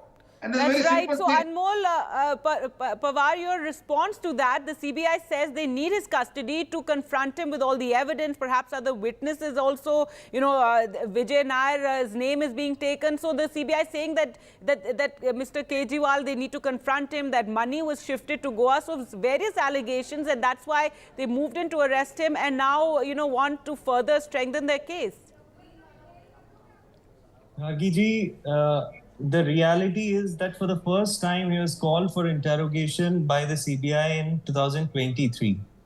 The same case which they stated during Manish Sisodiaji's bail was reiterated today. They have nothing incriminating against Mr. Kejriwal since last 2 years. They have failed to provide any direct evidence linking him to the proceeds of money. They have failed to prove that the money was used in Goa election. He was not even named in the ECIR or FIR of the CBI. More than 4 charge sheets have been filed since last 2 years, but they have found nothing against him. He has not been mentioned in any of the charge sheets by the CBI. Now, the question which arises is, why were they waiting for such a long time? It's been 2 years. If they had some material against Mr. Kejriwal, then why didn't they seek his custody earlier? Because they were waiting for the Supreme Court to give the judgment, and there's a very strong possibility that Mr. Kejriwal will be enlarged on bail, because the way High Court has heard the matter, without even formal issuance of the order by the Sessions Court, and a stay was granted, which has been challenged by the legal team of Mr. Kejriwal before the Honorable Supreme Court. That is the reason why yesterday, for the first time after 2 years, the CBI entered, because they were there's a strong possibility of him getting bail from the Honorable Supreme Court. All right, Mr. RP Singh, in response to that, and yes, the Supreme Court the statement made by Mr. RP Singh, it clearly establishes that the agencies are incompetent and they are working at the behest of Bharatiya Janata Party. Right, so RP Singh, your response to that, and yes, the Supreme Court did describe as unusual the stay that the High Court had put on Mr. Kejriwal's bail, and so far, you know, this, as you said, the case has been going on for 2 years. A lot of allegations have been made, a lot of, you know, witnesses have, you know, turned, etc. But in terms of hard evidence so far, even the courts have been asking, where is that hard evidence? Gargi, you just mentioned about Supreme Court's observation about High Court's decision or High Court hearing the appeal. But you didn't mention about the High Court's observation about how the lower court neglected and didn't took cognizance of all the evidence which ED presented. So, I mean, don't be partial. I mean, be very fair to both the courts. I mean, you are being fair to No, they did, of course, but I'm saying it's something Anmol Pawar just raised. So I said, yes, they did describe it as unusual, which was, so you know, that's as far as the Supreme Court can observe. You are a learned. Mr. Singh, then you must start with the observations made by the trial court as well. You must first tell the whole country that the trial court said that ED is acting with bias, that there is no recovery of money, that there is no money trail, that no trace of proceeds of money has been established, that there's no Thank you, Gargi. Thank you for calling me to the debate. You call hecklers during the debate. And you support the hecklers. Respond to that. I mean, we're not, the courts have spoken. You support the hecklers, you call anarchists and you support anarchism in your debate. How am I supporting anarchism? Please go ahead. Anmol Pawar, just let Mr. RP Singh respond. Please go ahead. Yes. Go ahead and respond to the remarks that were made. Mr. Singh, this is the only argument you Anmol Pawar, let him respond to the remarks that you have made. You belong to a hackers party, you belong to an anarchist party who has looted Delhi, Don't show your teeth. Don't show your teeth. Don't show your teeth to Mr. Don't get agitated, sir. If you can get him out of the jail. If you can get him out of the jail, your blood pressure rises. All right, I think we're going to have to leave it there. We're waiting. Well, thank you so much. Mr. RP Singh, would you like to just respond to what Anmol Pawar said? Just if you want to just quickly respond, then I'll close this. Go ahead, respond. He's very agitated. RP Singh ji, please respond. Gargi, if you have to be fair in your debate, it's good. Otherwise, I'm No, absolutely. Absolutely. I put down Anmol's mic for the moment just so you can make your point, and I have to wrap this. Go ahead. Very simple, very simple. If Anmol Pawar has some paper, some record to show that he is not involved, then he should go to the court. So, High Court has categorically stated, yes, Mr. Kejriwal is involved. High Court has also observed that ED was not verified. They said the ED was not verified when they are pursuing the case. And let me tell you, there are documents which are on record which ED has presented. There are digital records which ED has presented. There are transactions which ED has presented. There are the witnesses who have put evidence on record under Section 164 which ED has presented. Put together, there's a strong All right, case. so all this is in the court, and yes, we're going to, now in a short while from now, we'll have the decision of the Rouse Avenue Court on whether Arvind Kejriwal's custody will be given to the CBI. We'll leave it there. Thank you so much both for joining us on the program. Well, moving on to the big political fight today, a government face-off over emergency. Now, today, shortly after he was re-elected as the Lok Sabha Speaker, Om Birla condemned the emergency. The 50 years anniversary was yesterday, and just after being elected and addressing the Parliament, he called for a 2-minute silence where he spoke about the dark days of the emergency, taking the opposition by surprise and leading to protests. Remember, the opposition had been targeting the government over and making allegations about how democracy was being curtailed in the country, and now you have the BJP turning the tables in a sense and raising how democracy was curtailed during the emergency. Now, the opposition also have accused the government of trying to divert from more pressing issues. BJP MPs, after the Lok Sabha was adjourned, actually stood on the steps of Parliament and protested over emergency as well. And later, the Prime Minister posted on social media lauding the Speaker's condemnation of the emergency. Now, the opposition hit out at the government, and Congress described the Speaker's statement as divisive and unfortunate, and said the BJP must stop driving while looking in the rear view. Other parties as well, the Samajwadi Party also said that why is the BJP raking up things that are decades old? Instead, they should be more forward-looking. Emergency के दौरान भारत के नागरिकों के अधिकार नष्ट कर दिए गए, नागरिकों से उनकी आज़ादी छीन ली गई। ये वह दौर था जब विपक्षी नेताओं को जेल में बंद कर दिया गया, पूरे देश को जेल खाना बना दिया गया।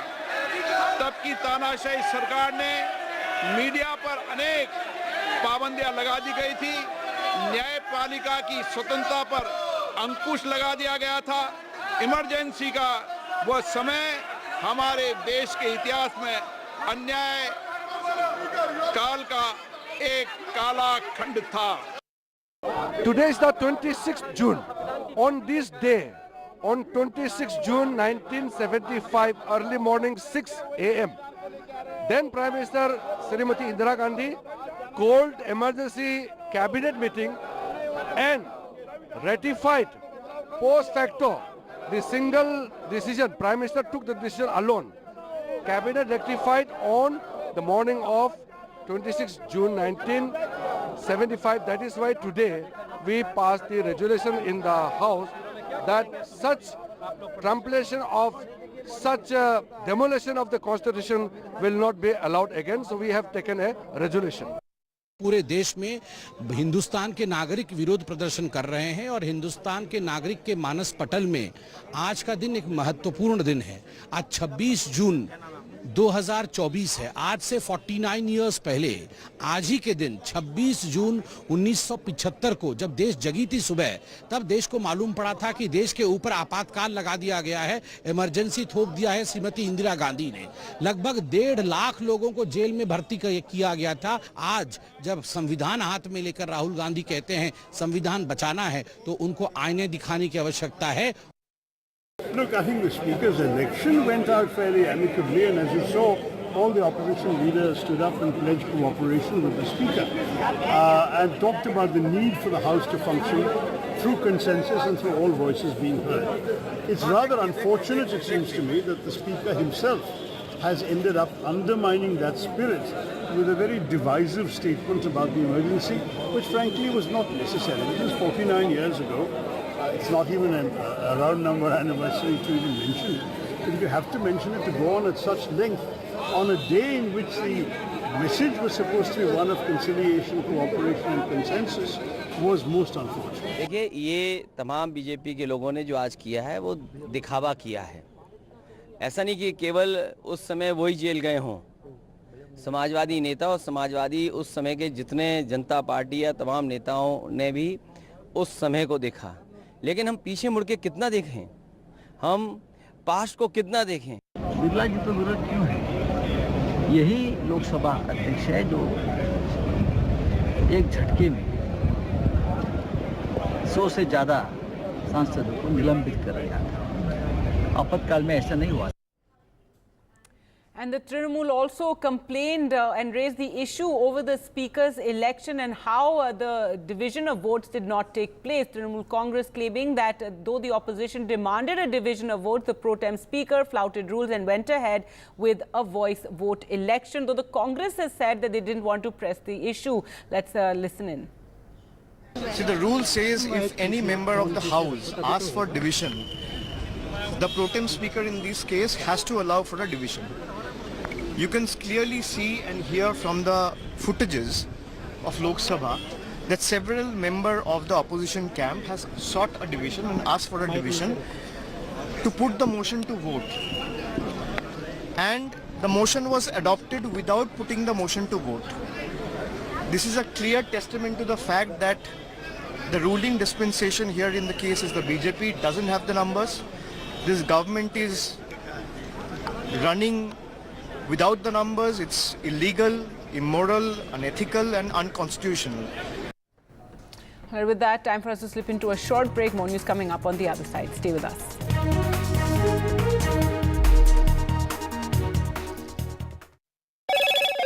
Hello, Moto. Motorola, India's best 5G smartphone brand.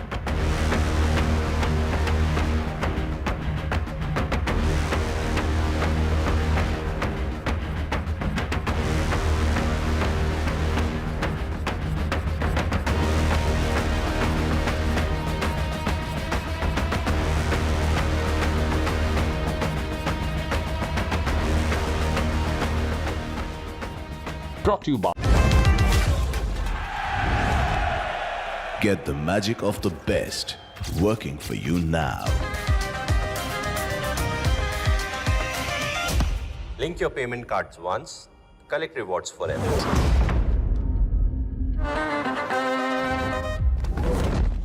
Loan मिलेगा या नहीं ये आपके क्रेडिट स्कोर पे डिपेंड करता है। तो आज ही पैसाबाजार.com पर जाइए और अपना क्रेडिट स्कोर चेक कीजिए फ्री में, क्योंकि लोन की जरूरत कभी भी किसी को भी पड़ सकती है।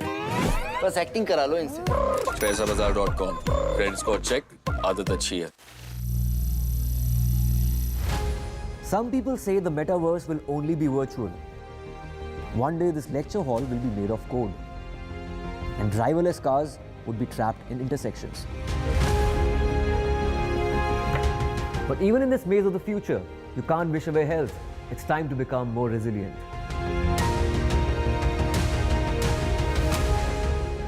"10 years of Banega Swasth India, we have grown and achieved so many milestones.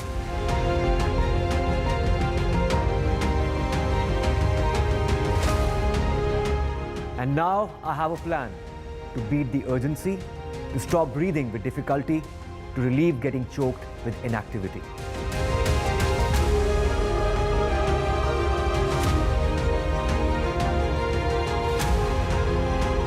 Energize our government, our environment, our society, and ourselves. Everyone, everywhere, every day.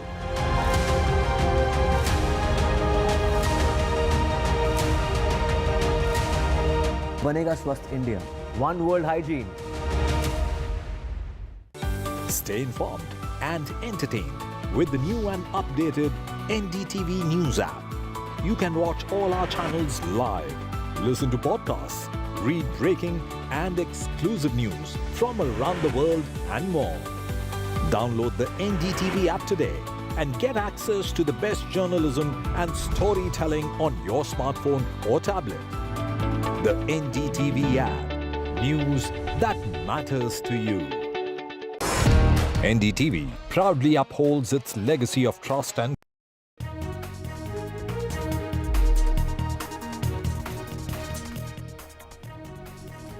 Welcome back. A crackdown on alcohol and drugs. The Pune Municipal Corporation continued its crackdown on unauthorized structures at pubs and bars in the city for a second day today in the wake of alleged consumption of drugs at a local bar. As part of the action, the officials of the PMC's building department demolished illegal structures of some prominent bars, including Escobar and FML Resto Bar during the day today. Now, this action came after the police also held two men who were seen in a video consuming drugs or were seen with drug-like substances, and this video had gone viral and led to an outcry which has resulted in this action being taken against these bars and pubs and a crackdown on illegal drugs. This is after the MVA has also been targeting the government over how drugs are freely available in Maharashtra, and it's an issue they plan to corner the government over tomorrow when the monsoon session of the assembly begins. In fact, it's not just in Pune, and even in Telangana. The Telangana government is running a special drive with schools and saving students from drug addiction. This after it became known that ganja laced with chocolates was also seized, and how drug mafia are targeting kids. Here's a special report by Uma. Huge dump of chocolates seized by the police because they are ganja chocolates. More than 5,800 kilos of ganja-laced chocolates were caught by Hyderabad's Narcotic Enforcement Wing just in the first quarter of this year. The target buyers, youngsters in schools and colleges, who were either deceptively introduced or try out of curiosity, succumbing to peer pressure, and eventually end up as addicts. Some of the schools have become major targets for these drug peddlers and drug suppliers, where they are doing it in front of the schools, inside the schools and the borders, maybe using the employees of the schools. The pawn shops in front of the schools or the cool drink shops in front of the schools are, I think, supplying. That is why the Telangana police reached out to over 3,500 schools this year to set up anti-drug committees with teaching and non-teaching staff who could identify sudden behavioral changes in students that could be linked to drug use. We are very committed towards our society, particularly our children. They are our future. So we don't want thug to enter into the state or an anti-nation to enter into the state. Schools and colleges have been told the subject of drug abuse can no longer be taboo, and they cannot be in denial that they must share information that could help identify supply points, assuring them that the school's reputation and the child's confidentiality would be protected. Students have been proactively encouraged to become anti-drug soldiers. When the things are happening, the drug abuse left, right and center around certain areas, I'm not blaming all schools, but we have information that in certain, I think, areas it is rampant. You can't turn a blind eye because it is like the very purpose of education, very purpose of being an educational institution is defeated. I think this campaign is very important as Indians or as people of society. We need to know what's right and what's wrong. Importantly, to know what youth is doing. So this thing is important to know where the youth is going. One of the first announcements by the new Telangana government was in fact zero tolerance towards those involved in transport and supply of narcotic substances. The state government has resolved to rid the state of drug abuse. We have to get more than 90-95% convictions. All the big drug pins, they have to get convicted in cases. By now we are having a conviction rate of only barely 13%. And that 13% also the big fish are not getting caught. They are coming out after trial. Just in the first quarter of 2024, Telangana has seen nearly 500 drug seizures. 487 cases were booked under the Narcotic Drugs and Psychotropic Substances Act, and 981 arrests were effected. The priorities, if you put it, that they slowly want to rid Telangana society of this menace of drug abuse, and there is a policy of zero tolerance, that anybody who is doing this, suppose it's a student, then maybe we'll tell their parents and try to reform this student. If he is a supplier, then there will be stringent action. Ganja or marijuana tops the list of at least 15 drugs across natural, semi-synthetic, synthetic and pharma categories. Ganja gets widely sold and consumed because it is easily available, cheaper and can be used in a variety of ways. Alprazolam, for instance, is a drug commonly used to treat sleeping disorders and anxiety. This kitchen is an apartment in Sangareddy, just 50 kilometers from Hyderabad, that was being used to cook 10 kg of pure alprazolam when it was disrupted by a police team. In the rural areas too, where country liquor and ganja are both big challenges, there is now a proposal to rope in women self-help groups to create a strong information network. The women can fight as anti-drug warriors. The other area that has come under the scanner is young urban elite who frequent pubs and other social points and indulge in antisocial activity. Users in this segment, from IT professionals to those in the glamour industry, are known to abuse cocaine, MDMA, LSD, etc. Drugs, the weed, which is commonly called the ganja, which is commonly called as weed. So that is coming in big supply from across the state. Given the kind of intelligence and vigilance machinery, the Telangana police are confident that big consignments cannot be smuggled in. But even small consignments give birth to addicts, and that keeps the demand and supply going. In Hyderabad, with camera person Nagraju, Uma Sudhir, NDTV.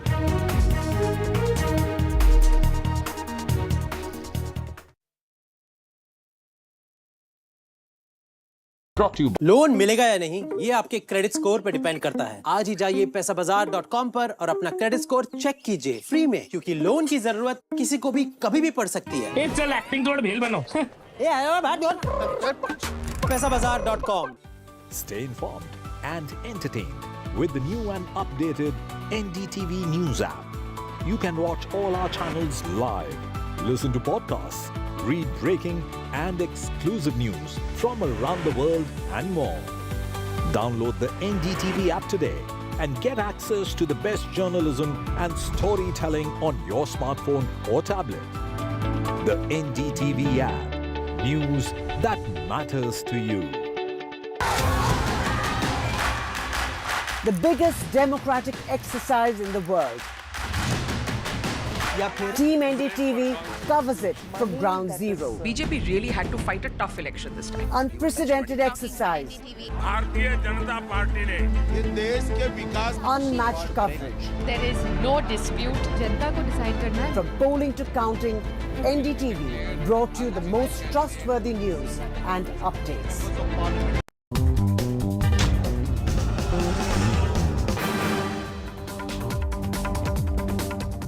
Hello and welcome. You're watching Turning Point. I'm Osama Shah. The semi-finals of the T20 World Cup are here. Two unbeaten teams, India and South Africa. They will fight for a place for the semis. Up against them are the defending champions, England, who take on India, and the second best Asian team, as many are calling them, Afghanistan, who will fight it out against the Proteas. First up will be South Africa versus Afghanistan. South Africa will clash with the spirited Afghan side, who have shown that they are not to be taken lightly. They have continued their good work from the ODI World Cup to the T20 World Cup. It's a first ever semi-final appearance for Afghanistan in an ICC tournament. A feat which many believe is already a victory for Afghanistan, but going by what we have seen so far, Afghanistan, they look determined to keep going forward. South Africa, who like India, have remained unbeaten, have managed to come good in clutch moments, unlike previous campaigns. On paper, all predictions are tilting towards a South Africa win. But in cricket, anything can happen, especially in a knockout match.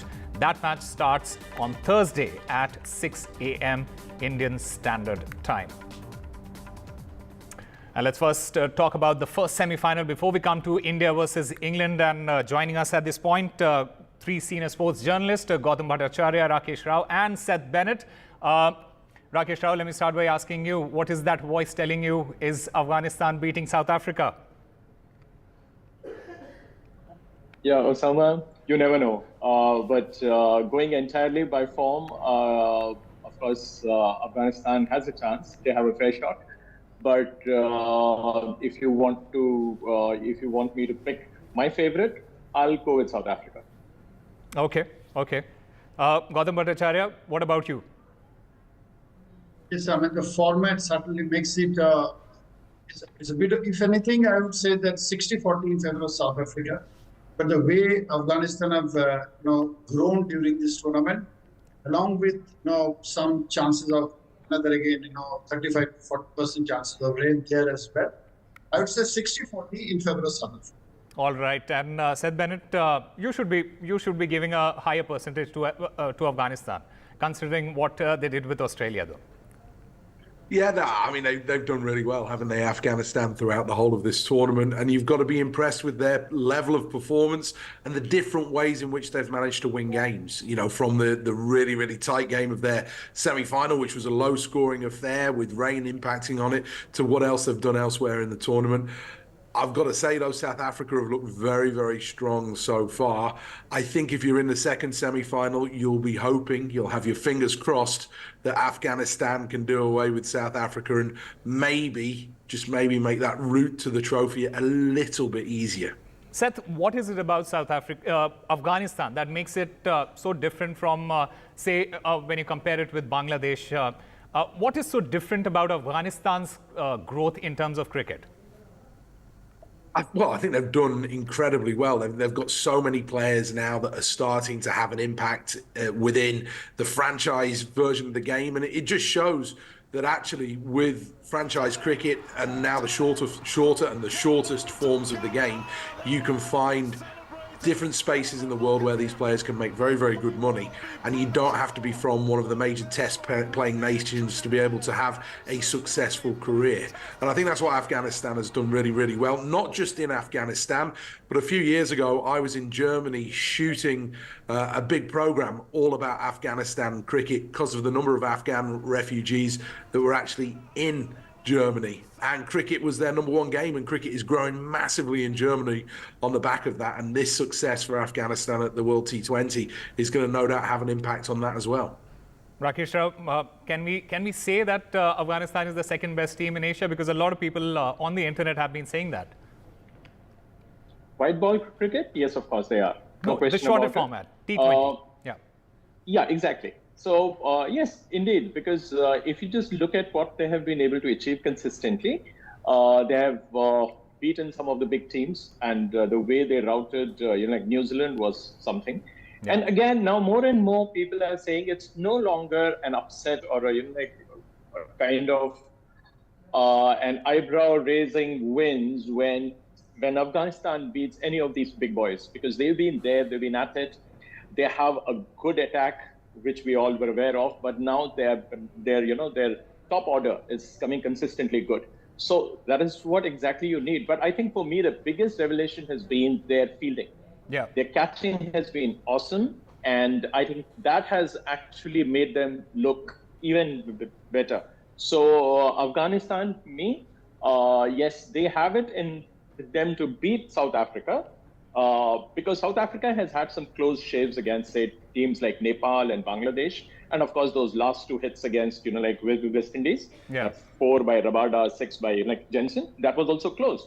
So South Africa has lived dangerously, although they are supposed to be unbeaten, which they are, of course. But then now they have to remain unbeaten in order to win. So South Africa is a brittle side. Beatable, yes. But pre-match assessment for me, as I said, it is South Africa. Right. There is a reason why I refrained myself from calling that match an upset, especially Afghanistan winning against a bigger team. But Gautam Bhattacharya, is this still a big victory for Afghanistan and Afghanistan cricket? Forget about whether they beat South Africa or not. Is it still a big victory for Afghanistan cricket? Absolutely. And, it hasn't come in a day. As Rakesh was also saying, I mean, they were always, they had the attack, but what they did was they fixed the loose ends in their game. I mean, how to approach an innings, how to close the games.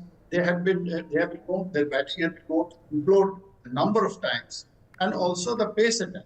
They worked towards it. And then if you look at this results, and of course, Australia's defeat to India, paved the way. But no amount of upsetting them and beating them, the top team series, it's unlikely to be regarded as an upset anymore, especially in this format. Yes. One man who has been leading them so well, Rashid Khan, Seth, he's literally leading by example. Especially when you look at the match, the last match, he hit 19 runs of 10 balls, and then with the ball he picks 4 wickets for 23 runs in his 4 overs. How central is he to Afghanistan's success? Well, he is one of the elite players in T20 cricket. It doesn't matter what nation you want to look at. Yeah. If you're talking the top 5 at what they do, he's probably in there. And he is an absolute superstar. He's now leading. He's able to do that little bit more with the bat, which helps in those situations. And that experience of playing around the world has played a massive impact for him. But he's a superstar. And you always hope in the big tournaments, in the World T20 and the World Cups, that your superstars come to play. He's come to play in this tournament, and that makes a huge difference. And if they're going to have victory and progress to that final and maybe even go on and win the trophy at the end of it, he will be individually and singularly the most important player in this Afghan outfit. That's absolutely true. And in fact, the number 1 T20 batter, Surya Kumar Yadav, he talks very fondly of Rashid Khan. He says that he is probably the best T20 bowler in the world. Rakesh Rao, do you agree with that assessment? Well, I don't want to say that, because I still feel that among the spinners, at one time you find Kuldeep looking so good. Yeah. Sometimes you find that, like Jaspreet is absolutely fantastic, but to call him as the best, that is a personal opinion. I can stick with it. But the point is, I normally don't say this, number one, number two, because it depends entirely on form. But yes, Rashid is impressive. World over, all the franchisees, they want him. And of course, he's one of those, he, you just look at his eyes. You know that this guy is hungry. He wants to make things happen. He doesn't wait for things to happen. So I think you need a person who has these all-round abilities and looks like a good leader now, since his team is, winning all those close matches. So yes, Rashid is one of the finest cricketers of modern day T20 games for sure. But to call him the best, that is, I think, Surya's personal opinion. I'll allow him to stay with it. All right. But just in terms of character, Gautam Bhattacharya, he can get away with anything in this particular team just because what he brings to the table. We saw in the last match, tempers were flying, threw a bat against Jannat. But still, the kind of quality that Rashid Khan brings to this particular team, the entire team, they know it. And they go all out to support him, isn't it? Yes, he is the leader who commands respect and in terms of his performance, number one.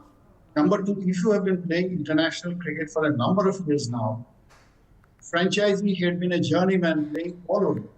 And there are theories about how to tackle Rashid, and whether you just take him on as a bowler, take him on as a googly bowler. There are all kinds of theories that float when you're tackling him. But still, he has maintained the mystery about him that certainly goes a long way in establishing him about what he brings to the table. That's true. Seth, talking about the entire bowling setup that Afghanistan has, do you think this is the best bowling unit Afghanistan have ever had, or do you disagree with that? I think when you go back to the question you were just asking about whether or not Rashid Khan is the best bowler in the world, if you gave me the choice, Jasprit Bumrah would be my first pick. If I'm playing dream team cricket, then he would be the first guy I choose. As for Afghanistan, I think this is the best lineup that they've ever had. And that's why they've got an opportunity to win a major title. They're down to the last four. I think this is the best lineup that they've ever had. It's probably the most balanced that they've ever had as well. The question for me is, when push comes to shove, can they score the kind of runs they need to put pressure on this South African team? Yeah. Particularly if they bat first. Absolutely. And in fact, Afghanistan have been very cautious with their starts. Rakesh Rao, should they have to come out of their shell a little more against South Africa? Do you feel that? Don't have to do anything new, anything different. They just have to stick to their plans, because this is a knockout game. They don't have to do anything different. Whatever they know that they do at their best, that has carried them so far. So even if they score, say, about 45, 50 runs in the first six, it need not be 60, but they're still there because those guys have form and confidence and self-belief of having scored, I think, something like 442 runs so far. So they don't have to do anything different. They just have to stick around, because let's not forget that South Africa has a very good attack. They have a very good pace attack. Yeah. So up front, they got to be careful. They have to be careful of Shamsi again.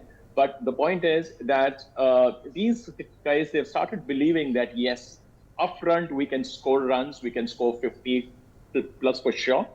And that is where, once the foundation is laid, then these guys become very, very dangerous. But again, Afghanistan doing the chase here, I still want to see whether they are capable of doing that, because their confidence stems from the fact that they are good enough to score 140, 150, and they're confident of actually defending it. But if the wicket is slow there tomorrow, I'm sure it will be Afghanistan's game. But for me, whether Afghanistan wins or loses, the 2024 World Cup is already Afghanistan's cup. Oh, wonderful. In fact, one disadvantage that we might call is Gurbaz and his injury. He is doubtful because of his knee injury. Gautam Bhattacharya, if he doesn't play, how big do you think it is a loss for Afghanistan? That's going to be quite a body blow if he finally doesn't make it. I mean, he doesn't need to get those kind of blazing starts in the power play, because the games are panning out to be of a different nature here. But without him, that experience quotient would certainly be missing. And that's why South Africa will look to attack. Right. In fact, Afghanistan's batting depth is it is something that might be a cause of worry for Afghanistan and Afghanistan fans. Seth, is that something that South Africa would be looking at? And why I'm saying this is because Afghanistan's middle order, that is from number 4 to number 7, they have the lowest strike rate among the Super 8 teams in this particular World Cup. Potentially, but I think that they'll look at it from a South African perspective and just feel that if they deliver on their skills, so if they deliver a strong bowling performance, they deliver a strong batting performance, they will feel that they have enough in the tank to be able to win this fixture. And I think that's going to be the challenge. Obviously, the pitch is going to be interesting as well. If it is slow, if it is low, what impact is that going to have on scoring rates? Again, you look at what Afghanistan did in their quarterfinal, in their last group game, should I say, not quarterfinal, but when you look at what they did, is they put themselves in a really potentially quite a difficult position because of their slow scoring rate. Yeah. If a South African batting lineup is against that kind of number, if you're not getting in excess of 150, 160, 170, all of a sudden it gets really, really, really difficult to defend a small total against that South African lineup. So for me, that's going to be one of the keys, particularly if Afghanistan bat first. They've got to make sure that they're scoring at a high enough rate that there is some scoreboard pressure on that South African side. A low number, it'll be too easy for them. In fact, South Africa have had have few nervy moments in this particular World Cup. But Rakesh Rao, unlike previous campaigns, they have managed to cross the line. Is that something that might be the difference between winning the trophy this time? Possibly, yeah. Because, there were occasions when we were actually reminded of that South Africa of old, that they appeared to be choking. The way they stopped, like Nepal, which was dramatic. Yeah. The way they stopped, like a team like Bangladesh, it was amazing. And of course, just imagine they lose their top half and the guys who normally score, and eventually it is Rabada's 4 that gives them that hope that they can win. And then of the very next ball of the new over, that is, Jensen hits a 6 to finish it off. So no nerves there. So what I wanted to actually say was this South African team has so far averted that kind of a situation where we could all say, look, we knew that this team was capable of choking. This time around, they've remained unbeaten, and that is what is all about. I mean, this South African team is all about. I think they've flirted with unwanted, danger, but they've come out stronger. So having said that, against a team like Afghanistan, they'll be wary of the attack, yes. But then I think they don't have to go up to Rabada and Jensen to do the trick with the bat. I think they are capable of handling these guys, but they got to be careful because these guys have played enough of these, all these Afghanistani bowlers. And that is what gives me the confidence that Afghanistan's best moment is firmly behind them. But yes, I'm not ruling out a kind of a surprise result on an upset, which I don't want to call it so. But then an Afghan win cannot be ruled out. But it seems like Afghanistan has already hit a high. Now for them to come back to Mother Earth and again, start from scrap and start from scratch and then to perform in a big knockout game, which is the first of their lifetime. It will be a big ask. But yes, all the people from India will be favoring Afghanistan. If prayers have any meaning or any significance, we are going to see that tomorrow. All right, but on paper as well, South Africa is still a better team than Afghanistan. What might be that one weakling that Afghanistan can target? Well, we'll have to wait and watch for that first semi-final that starts at 6 a.m. on Thursday. Gentlemen, stay with us because after the break, we'll be talking about that other big clash that is India versus England.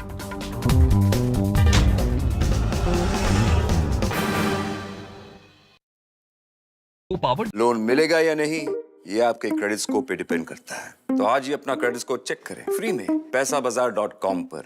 Loan की जरूरत कभी भी किसी को भी पड़ सकती है। ठीक से एक्टिंग नहीं। पैसाबाजार.com। Stay informed and entertained with the new and updated NDTV News app. You can watch all our channels live, listen to podcasts, read breaking and exclusive news from around the world and more. Download the NDTV app today and get access to the best journalism and storytelling on your smartphone or tablet. The NDTV app. News that matters to you. NDTV proudly upholds its legacy of trust and credibility, according to the prestigious Reuters Institute's Digital News Report 2000.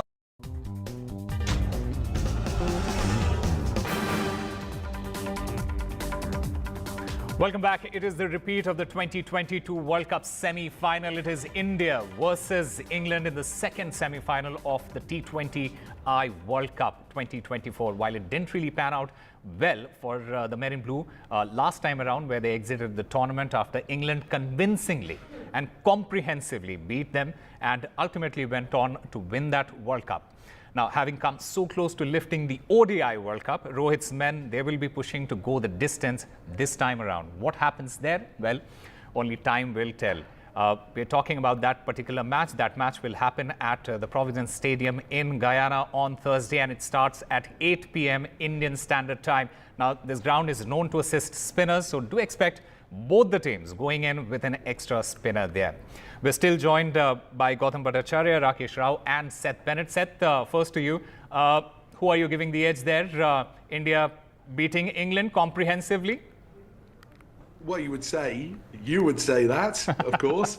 But look, I would say that India are probably favourites just in this fixture. England have had a really mixed tournament where there have been fixtures where they've looked really dominant and really, really good with the bat, but against the better, stronger opposition, have they been good enough? Against the better bowling attacks, has their batting stood up in the way that you'd want? Have we seen enough of the likes of a Harry Brook in this tournament? Yeah. We've seen flashes, but we've not seen loads. Same with Josh Butler. He was absolutely magnificent in that last game.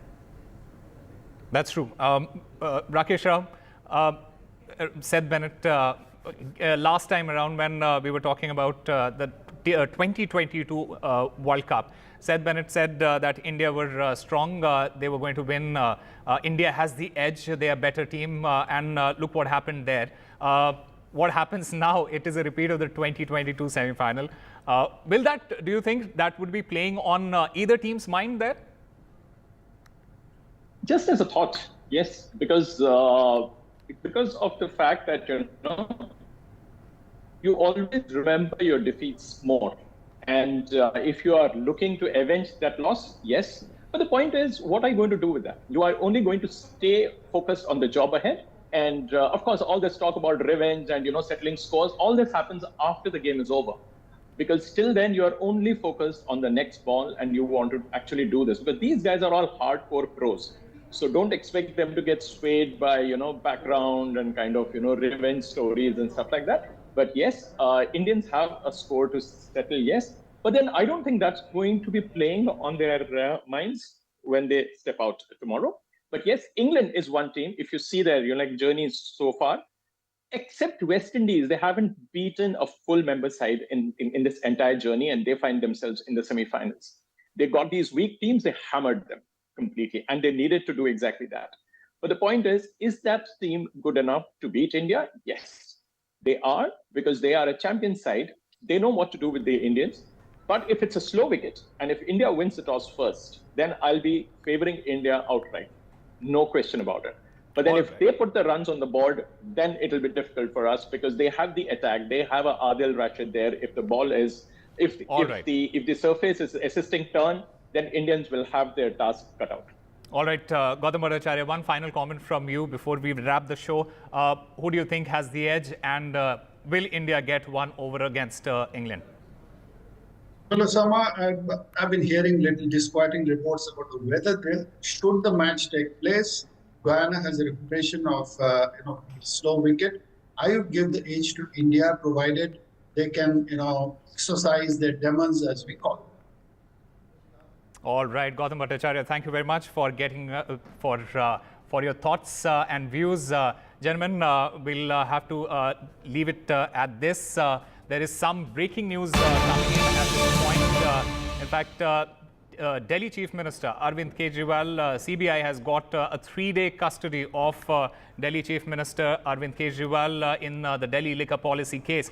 The Delhi court has remanded Chief Minister Arvind Kejriwal to CBI custody for 3 days in the liquor policy case. And Ishika joins us to get us more details.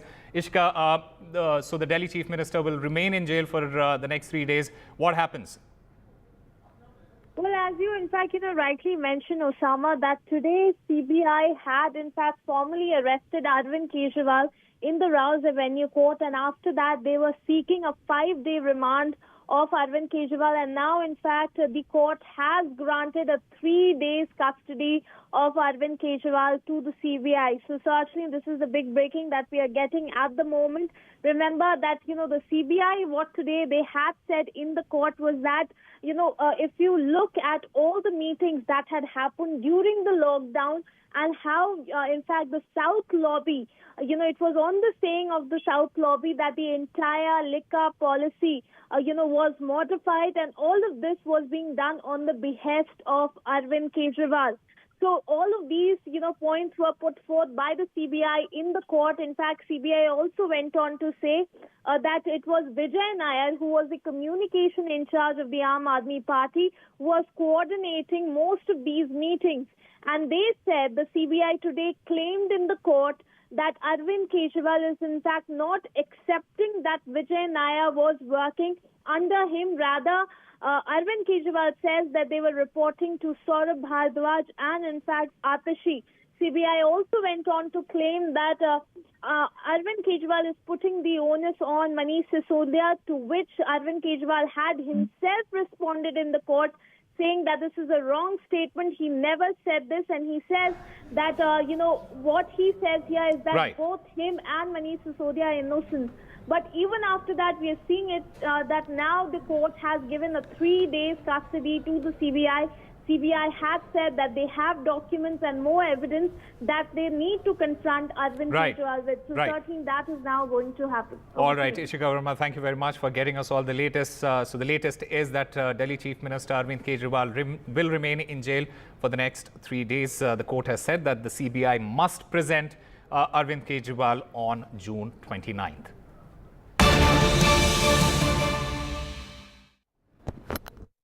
Loan मिलेगा या नहीं, ये आपके credit score पे depend करता है। तो आज ही पैसाबाजार.com पर जाइए और अपना क्रेडिट स्कोर चेक कीजिए फ्री में, क्योंकि लोन की जरूरत कभी भी किसी को भी पड़ सकती है। बस एक्टिंग करा लो इनसे। पैसाबाजार.com, क्रेडिट स्कोर चेक, आदत अच्छी है। Stay informed and entertained with the new and updated NDTV News app. You can watch all our channels live, listen to podcasts, read breaking and exclusive news from around the world and more. Download the NDTV app today and get access to the best journalism and storytelling on your smartphone or tablet. The NDTV app. News that matters to you. The biggest democratic exercise in the world. Team NDTV covers it from ground zero. BJP really had to fight a tough election this time. Unprecedented exercise. Unmatched coverage. There is no dispute. जनता को decide करना है. From polling to counting, NDTV brought you the most trustworthy news and updates.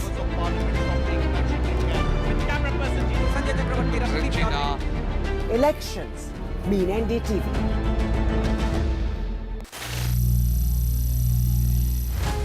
Some people say the metaverse will only be virtual.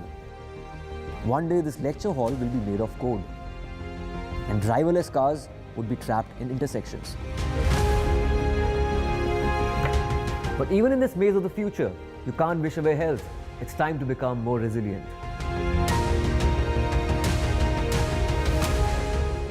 10 years of Banega Swasth India, we have grown and achieved so many milestones.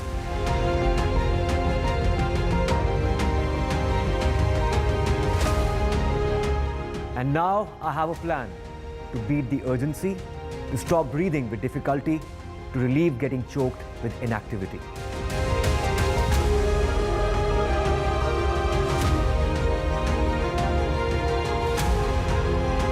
Energize our government, our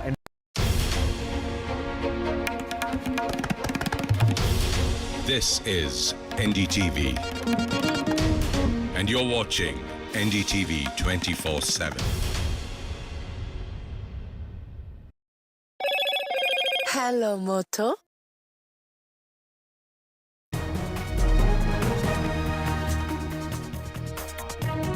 Hello and welcome to the Southern View. I'm Veera Raghav. Special focus this evening on the tussle for more Deputy Chief Ministers posts in Karnataka and Tamil Nadu's resolution demanding a national caste census. But first, the top national headlines we're tracking this hour. Starting with Arvind Kejriwal. He'll have to spend 3 more days in jail as the CBI gets 3-day custody of the Delhi Chief Minister. He was arrested by the CBI while in ED custody earlier in the day. He categorically denied giving a statement indicting his colleague Manish Sisodia in the excise policy scam.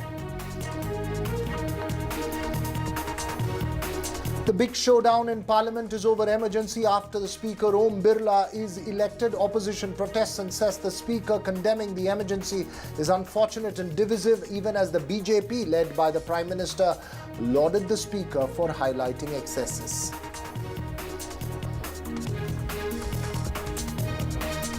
Tamil Nadu seeks 10 days' time from the Madras High Court to file a report in the illicit liquor tragedy. Death toll rises to 63 and the opposition continues its aggressive push for a CBI probe in the state.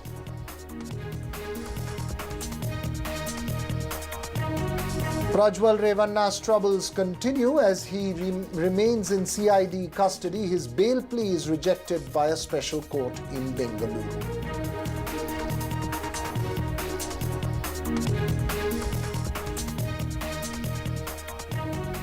First up, a quick check of that top national face-off in the Parliament. After the Speaker Om Birla was elected, the Speaker began his new term by condemning the declaration of emergency in 1975 and called for a 2-minute silence. This led to sharp protests by the opposition, which has consistently accused the government of using the 50-year-old emergency to divert attention from present-day issues such as the NEET controversy and violence in Manipur.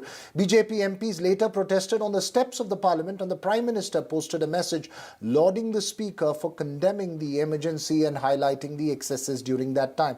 The Congress argued that the Speaker's decision was divisive. Earlier in the day, the Congress did not press for a division vote in the Parliament in the House while electing the Speaker, as the party said it wanted to foster a spirit of consensus, quote-unquote, despite having fielded K. Suresh to contest for the post. Rahul Gandhi, who's now officially the leader of opposition, congratulated the Speaker along with the Prime Minister and other leaders. Let's listen into all the reactions that came in from Parliament today. Today is the 26th June.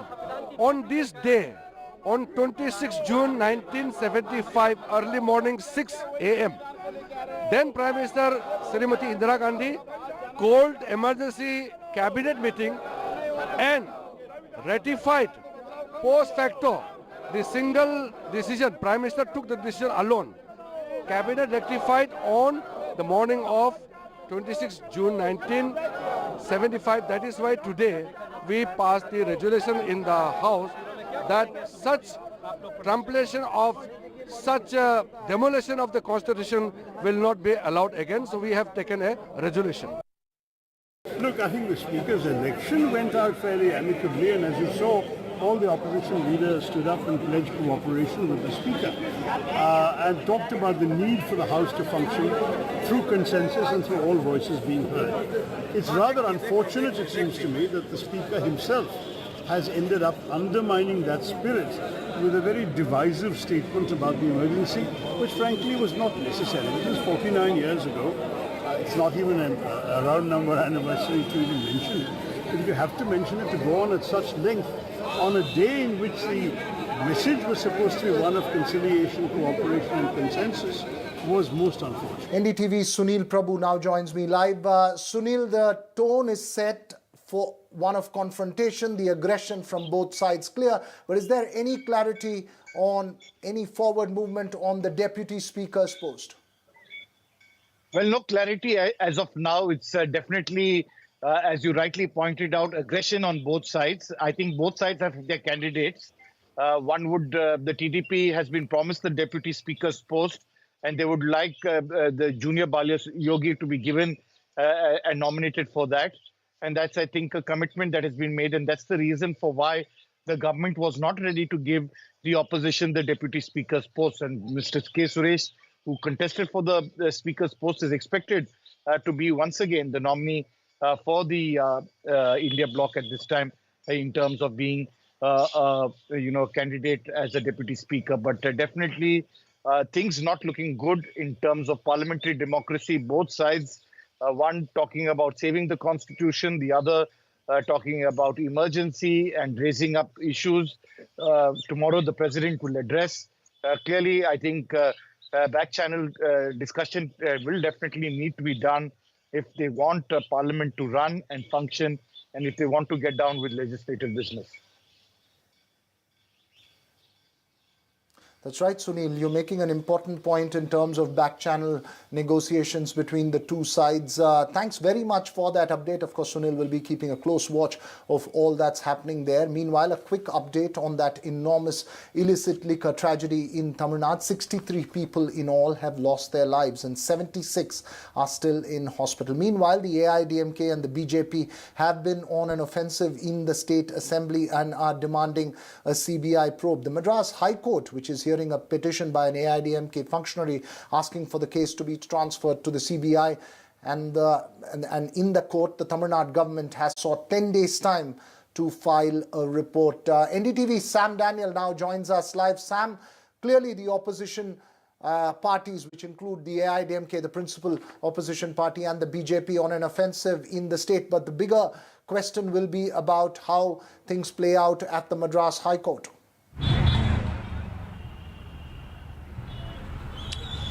That's right, Veera Raghu. I'm not able to hear you very clearly, but the Tamil Nadu government has sought a 10-day time from the Madras High Court to be able to file their counter to two pleas, one by an AIDMK leader and another by a PMK leader, both asking for a CBI probe, alleging that the state has not learnt any lessons. There is connivance between the alleged bootleggers and enforcement agencies, and also complicity of the DMK functionaries, which the DMK denies.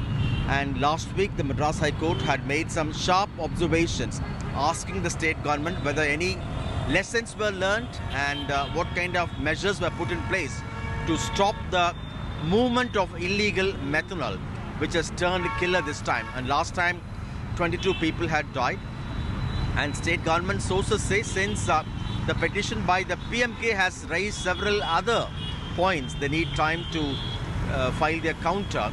And the AIDMK also was on an offensive on the floor of the Tamil Nadu Assembly, asking the Chief Minister to resign. And there again, the Speaker had suspended them for the whole session, as they did not want to wait till the 0 hour was over. And MK Stalin once again said that the state has done whatever is possible in the interest of the public, whereas the AIDMK, he calls, is only seeking cheap publicity. But the larger question, 63 people have died. Will families get justice? And all those who are responsible, despite the action taken by the government in terms of suspensions and transfers, will they be held accountable? Right, Sam, you keep a close watch on all those developments there in Tamil Nadu. Now to an issue that was a talking point during the run-up to the Lok Sabha elections, but will caste census be a reality? The Tamil Nadu Assembly today passed a resolution demanding a national caste census. The resolution was moved by the state's Chief Minister M.K. Stalin and came after the Patali Makkal Kanchi, an NDA ally, demanding a 10.5% quota for the one-year castes within the 20% quota for OBCs in the state. While Tamil Nadu has passed that resolution, the larger question is really, whether there will ever be a consensus on caste census, which has different realities in different states, even within the INDIA alliance or even the Congress, for instance. There are sharply differing points of view. And even after several years of conducting a socio-economic survey, for instance, states like Karnataka haven't released that data for fear of upsetting the status quo and a political backlash. So is the demand for a caste census just pure political talk with no reality inside? Joining us this evening, journalists, senior journalist Smita Gupta, political analyst Manisha Priyam, and Professor Chandan Gowda. Smita, my first question to you. One has often heard political demands for a caste census that's been made, but it seems like something of a distant reality, given that it could be treacherous politically to upset the status quo for several political forces. You're right, Veeraraghav. It would be treacherous for many political parties. But the fact is that I think what has really changed is that the Congress party, which is today, which has been the largest opposition party and now has increased its numbers, greatly, is in favor of a caste census. Earlier, the only parties that used to push for a caste census were the so-called Mandal parties, and of course the parties in the southern half of the country. But now with the Congress also joining this, I think the pressure will be that much greater. The ruling party, the BJP at the center, has consistently been opposed to a caste census because it feels that the OBCs that it managed to get on board over the last decade, especially in the northern half of the country, that the kind of equations it has built will be upset and it will have to rework it. Because clearly, of course, we can see, take the example of Bihar, which has released this data and which has announced that 63% of the people there are OBCs. And of course, the numbers of different OBC communities have also changed. So while the reason for having a caste census is, of course, a noble one that suggests that if you have a proper caste census, then you can target, whatever goods the state, allocates for people can be targeted in a better way, in a fairer way. But I think getting to that last point will be very difficult. In a more statistically backed way, in terms of demands for internal reservation within quota within quota can be dealt with on the basis of data if there was a caste census. But Chandan Gowda, even for states like Karnataka, which have conducted socio-economic survey, it's become very difficult to release that data because it could upset the status quo. For a party like the DMK, which has Tamil Nadu being the only state with 69% reservation as well, it is an issue to upset the status quo of the internal allocations between the OBC or the MBC castes in that state, which is why it's been put on the center rather than the state itself taking up a socio-economic survey. Is that the reality? There are two quick responses. See, if the caste census report in Karnataka hasn't been made public yet, and I think there were some doubts about the methodology used and the soundness of it, and it is the backward class commission chair who has to defend what he has done, and that is yet to be seen. So there are and so I wouldn't simply say here are dominant castes opposing it because their interests will be hurt. We don't know the contents of the census yet. The other thing, Veera, collecting caste census data is hugely time-consuming. It costs money, and it's effort. If you think about it, the 10-year census that is done, that is the best equipped to do it, because it's just a question of adding another column to an existing,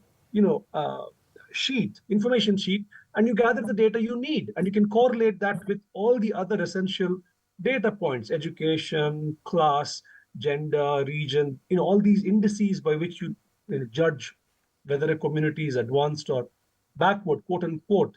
So the Tamil Nadu's demand that it be done by the center should not be seen as only, it's something that they would themselves like not to do, but shifting it to somebody else. I don't think that's the rationale. It's really in everyone's interest to do it along with the regular census, which anyway is going to be done sometime soon, I hope. But Veera, in addition to be able to decide internal reservation better, there's also the other real serious question of removing certain communities from the backward caste list and adding a few deserving ones into it. And all of that can happen only when you have recent data. Because if we keep going back to the 1931 data, we can't decide on any of these things. Right. As you're making that point, Manisha Priyam, you have observed several states, including Bihar, where the socio-economic survey or the caste data were released. From the verdict of 2024, do you believe that it gives greater push for caste census nationally or having that kind of a data, or is it still just political saber rattling? No, I think in the state of Bihar, having the caste census had a lot of ring on the ground. And I was amazed to see as to how much of local discussions was centered around the fact that a caste census has indeed happened. And many people would tell me, you wait and see, the results that will come out will surprise all of you. So in a sense, there was one definite positive, and which was that we were simply extrapolating 1931 data, and there was some relief in large parts of the population. And you remember also that in Bihar, we have a much larger rural population. And residing in rural areas is a disadvantage in its own way. So there was some relief that at least we are being counted in. There might be a few things that may happen in the future. And that had a ring and resonance on the ground to the extent that in the run-up to the elections, I saw OBC caste, even MLAs of the BJP, equivalent to what's called the Vaniyar caste, the Vaniyars on this side, they had gathered in a meeting and they said, look, we want to follow the trail of the caste census. Many of the groups, Bihar has a very low population of scheduled tribes, but there are groups now that live on the Bihar-Nepal border, and I could see their aspirations rising and saying that we now want to be listed as a scheduled tribe. So what I could see was a classic M.N. Srinivas type of sociological churning, where people were looking at the counting process itself as being some way of according them a place in the hierarchy or a possible place in the future public policy. Having said that, I do agree with Chandan that having specific caste census does not help with anything. It's the normal census that should be held soon, and these should be this data should be collected along with the normal census data. The second and more tricky point is, how do you determine social and economic backwardness? You need to pull out some groups. Those questions remain important still. There are very technical questions, as you point out. Remember, often the caste census or caste issue is picked up for political reasons as well in terms of the power struggle. Stay with us, Smita Gupta, Manisha Priyam and Chandan Gowda, because we're now shifting focus to the power tussle in Karnataka. The demand for creating more deputy CM posts in the state has reached the Congress High Command. Post the Lok Sabha poll results, there has been a renewed push from cabinet ministers like the PWD minister Satish Jarkioli to create more deputy CM posts. Jarkioli has reportedly taken the issue to Congress President Mallikarjun Kharge along with a few other MLAs and ministers in the state. And the demand now is for 3 deputy CMs, if not more, in the state from different communities. In this tussle, BJP leaders have alleged infighting in the Congress and a power struggle at the state unit as well. Remember, the post the assembly election victory of the Congress in an effort to placate Chief Minister aspirant DK Shivkumar. At that time, the arrangement was that he would be the only deputy CM along with being the Congress state president. However, in the Lok Sabha polls, DK Shivkumar's brother DK Suresh lost the Bengaluru rural seat, and the party's poor showing in the OBC Vokkaliga vote heartland is seen as having considerably weakened DK Shivkumar's position. Chief Minister Siddaramaiah, though, has said the High Command will take the final decision on this issue.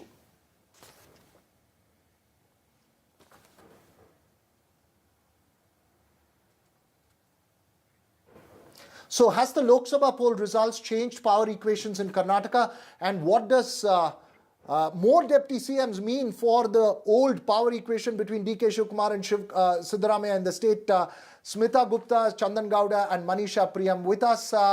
Chandan, first to you. Given the results of the 2024 Lok Sabha polls, do you see it as a big hit on DK Shivkumar's aspirations for the Chief Minister's post? In a sense, making Siddaramaiah a little more comfortable at the top. With more deputy CMs, the power would be, the position of DK Shivkumar would be equal to the rest in the Congress. Veera, if you recall, soon after the assembly election results were out, and when you had the announcement that DK Shivkumar would be the lone deputy chief minister, you already heard these very people you're hearing today make a bid for the deputy CM position. And the rationale being the Dalits, the tribals, and the minorities and the Lingayats have voted for Congress in large numbers, and that ought to be recognized by accommodating leaders from these communities in a powerful decision-making forum, right? And that had been sort of went on the back burner. The elections, in Lok Sabha elections have concluded, and you hear them being renewed. And of course, what you mentioned earlier, that losing his brother's seat in Bangalore rural may also be a catalyst. But I don't think it's entirely because of the Lok Sabha elections that these have happened. I think these were lingering demands for, greater community-based leadership representation in influential arena. And we have to just see what the High Command is going to say. Siddaramaiah said, "I'm not going to respond. Let the High Command respond." And Veera, they're asking for the deputy CM position as if these positions in themselves carry power. As you know, they don't. It's not even a portfolio. It is just a position without any... No, but it's more a question of symbolic assertions, Chandan. It's a symbolic assertion of the power of certain leaders in the cabinet who have, as you rightly point out, have been making a demand. But this was part of the arrangement, we were told at the start after the assembly elections. So, Veera, what I was about to get at was maybe the result is going to be something like a core committee. Without deputy CM positions, maybe there'll be a core committee formed with a few other people. Manisha Priyam, but do you see... Manisha Priyam, do you see a change in power equations? We seem to have lost Manisha Priyam's connection there, but Smita Gupta, having been a long-time observer of the Congress, do you believe that the power equations and the power balance in Karnataka changes post the Lok Sabha election result? Well, as Professor Gowda pointed out, these were long-standing demands. However, the reason that DK Shivkumar was made the only deputy chief minister was an acknowledgement of the role that he played in the victory the Congress won in Karnataka. In fact, many people felt at that time that perhaps DK Shivkumar's contribution to the Congress's victory, especially because he was behind the whole the propaganda, the communications, the social media effort made by the party, that he was actually a contender for the chief minister's job. But in the end, the Congress made him concede that post and said that Siddaramaiah should become the chief minister, you become the deputy chief minister, and there was some talk about DK Shivkumar becoming chief minister perhaps after 2.5 years. So this appears to be an effort by Mr. Siddaramaiah to, stymie that effort. And I agree that Lok Sabha results are probably being used as an excuse. The defeat of Mr. DK Shivkumar's brother is being used as an excuse to bring back this on the front burner. But I would say that the Congress... Important point that you make there. Long-term observer, that I think it would be a mistake to change the setup, because what the Congress really needs, as we have seen the results this time, they've doubled their numbers in Parliament. This is a resurgent Congress. It should have learned some lessons. They need more DK Shivkumars in the party, not just in Karnataka, but everywhere in the other Okay, states. you're making an important point. I just want to get Manisha Priyam very quickly into this. Manisha, given that Smita is making a very important point, saying that the Lok Sabha election result, in fact, Smita and Chandan, the Lok Sabha election result has is only being used by the different power factions to create, push their point of view across. But the fact that the Congress did not win in the old Mysore region, the fact that the JDS is now part of a truly coalition government in New Delhi, where does that leave the old power equations in the Congress, which was considered held by the two champions from the old Mysuru region, Siddaramaiah and DK Shivkumar? The others, do you believe, will start asserting themselves? Yes, this demand is a definite assertion. And what I saw, I've just spent about 10 days in Bangalore and Karnataka trying to understand what happened. Yes, the Lok Sabha election results and the loss of the seat by DK Suresh has had a role. But I also saw that in the state of Karnataka itself, the momentum of the victories picked up in the second round of the elections. The first round was also one where there was a large belief that whatever we do, the BJP will make the government in the center and they will have 300 plus seats. Now, that was a mind-boggling kind of information asymmetry. In many parts of India, there was a certain disbelief that whatever we may have done in the assembly elections, in the Lok Sabha elections, jeetega to Modi hi kind of thing. So that poll kind of hung over there. By the second round, they had picked up. So definitely they have not done very well in the old Mysore region, and questions should be asked. But the fact is, questions are being largely asked of DK Shivkumar. So that's something that needs to be understood. There was also some discomfort with the guarantee schemes, how it's going to be paid up, and the hiring of BCG, etc. was something around which there was a lot of discomfort. A lot of the consultants who'd worked with the old BJP government are now seen as advisors. Manisha, I'm sorry, in but the new government. We seem to be having some trouble with your connection there, but we're also running completely out of time on this show. But we'll keep a close watch on how that power equations develop over the coming days and how the High Command, as Smita points out, takes a call on this. Thanks very much for joining us. That's all we have time for on the Southern View. News and updates continue right here on NDTV.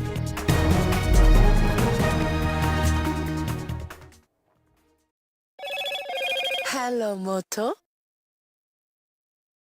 Motorola, India's best 5G smartphone brand.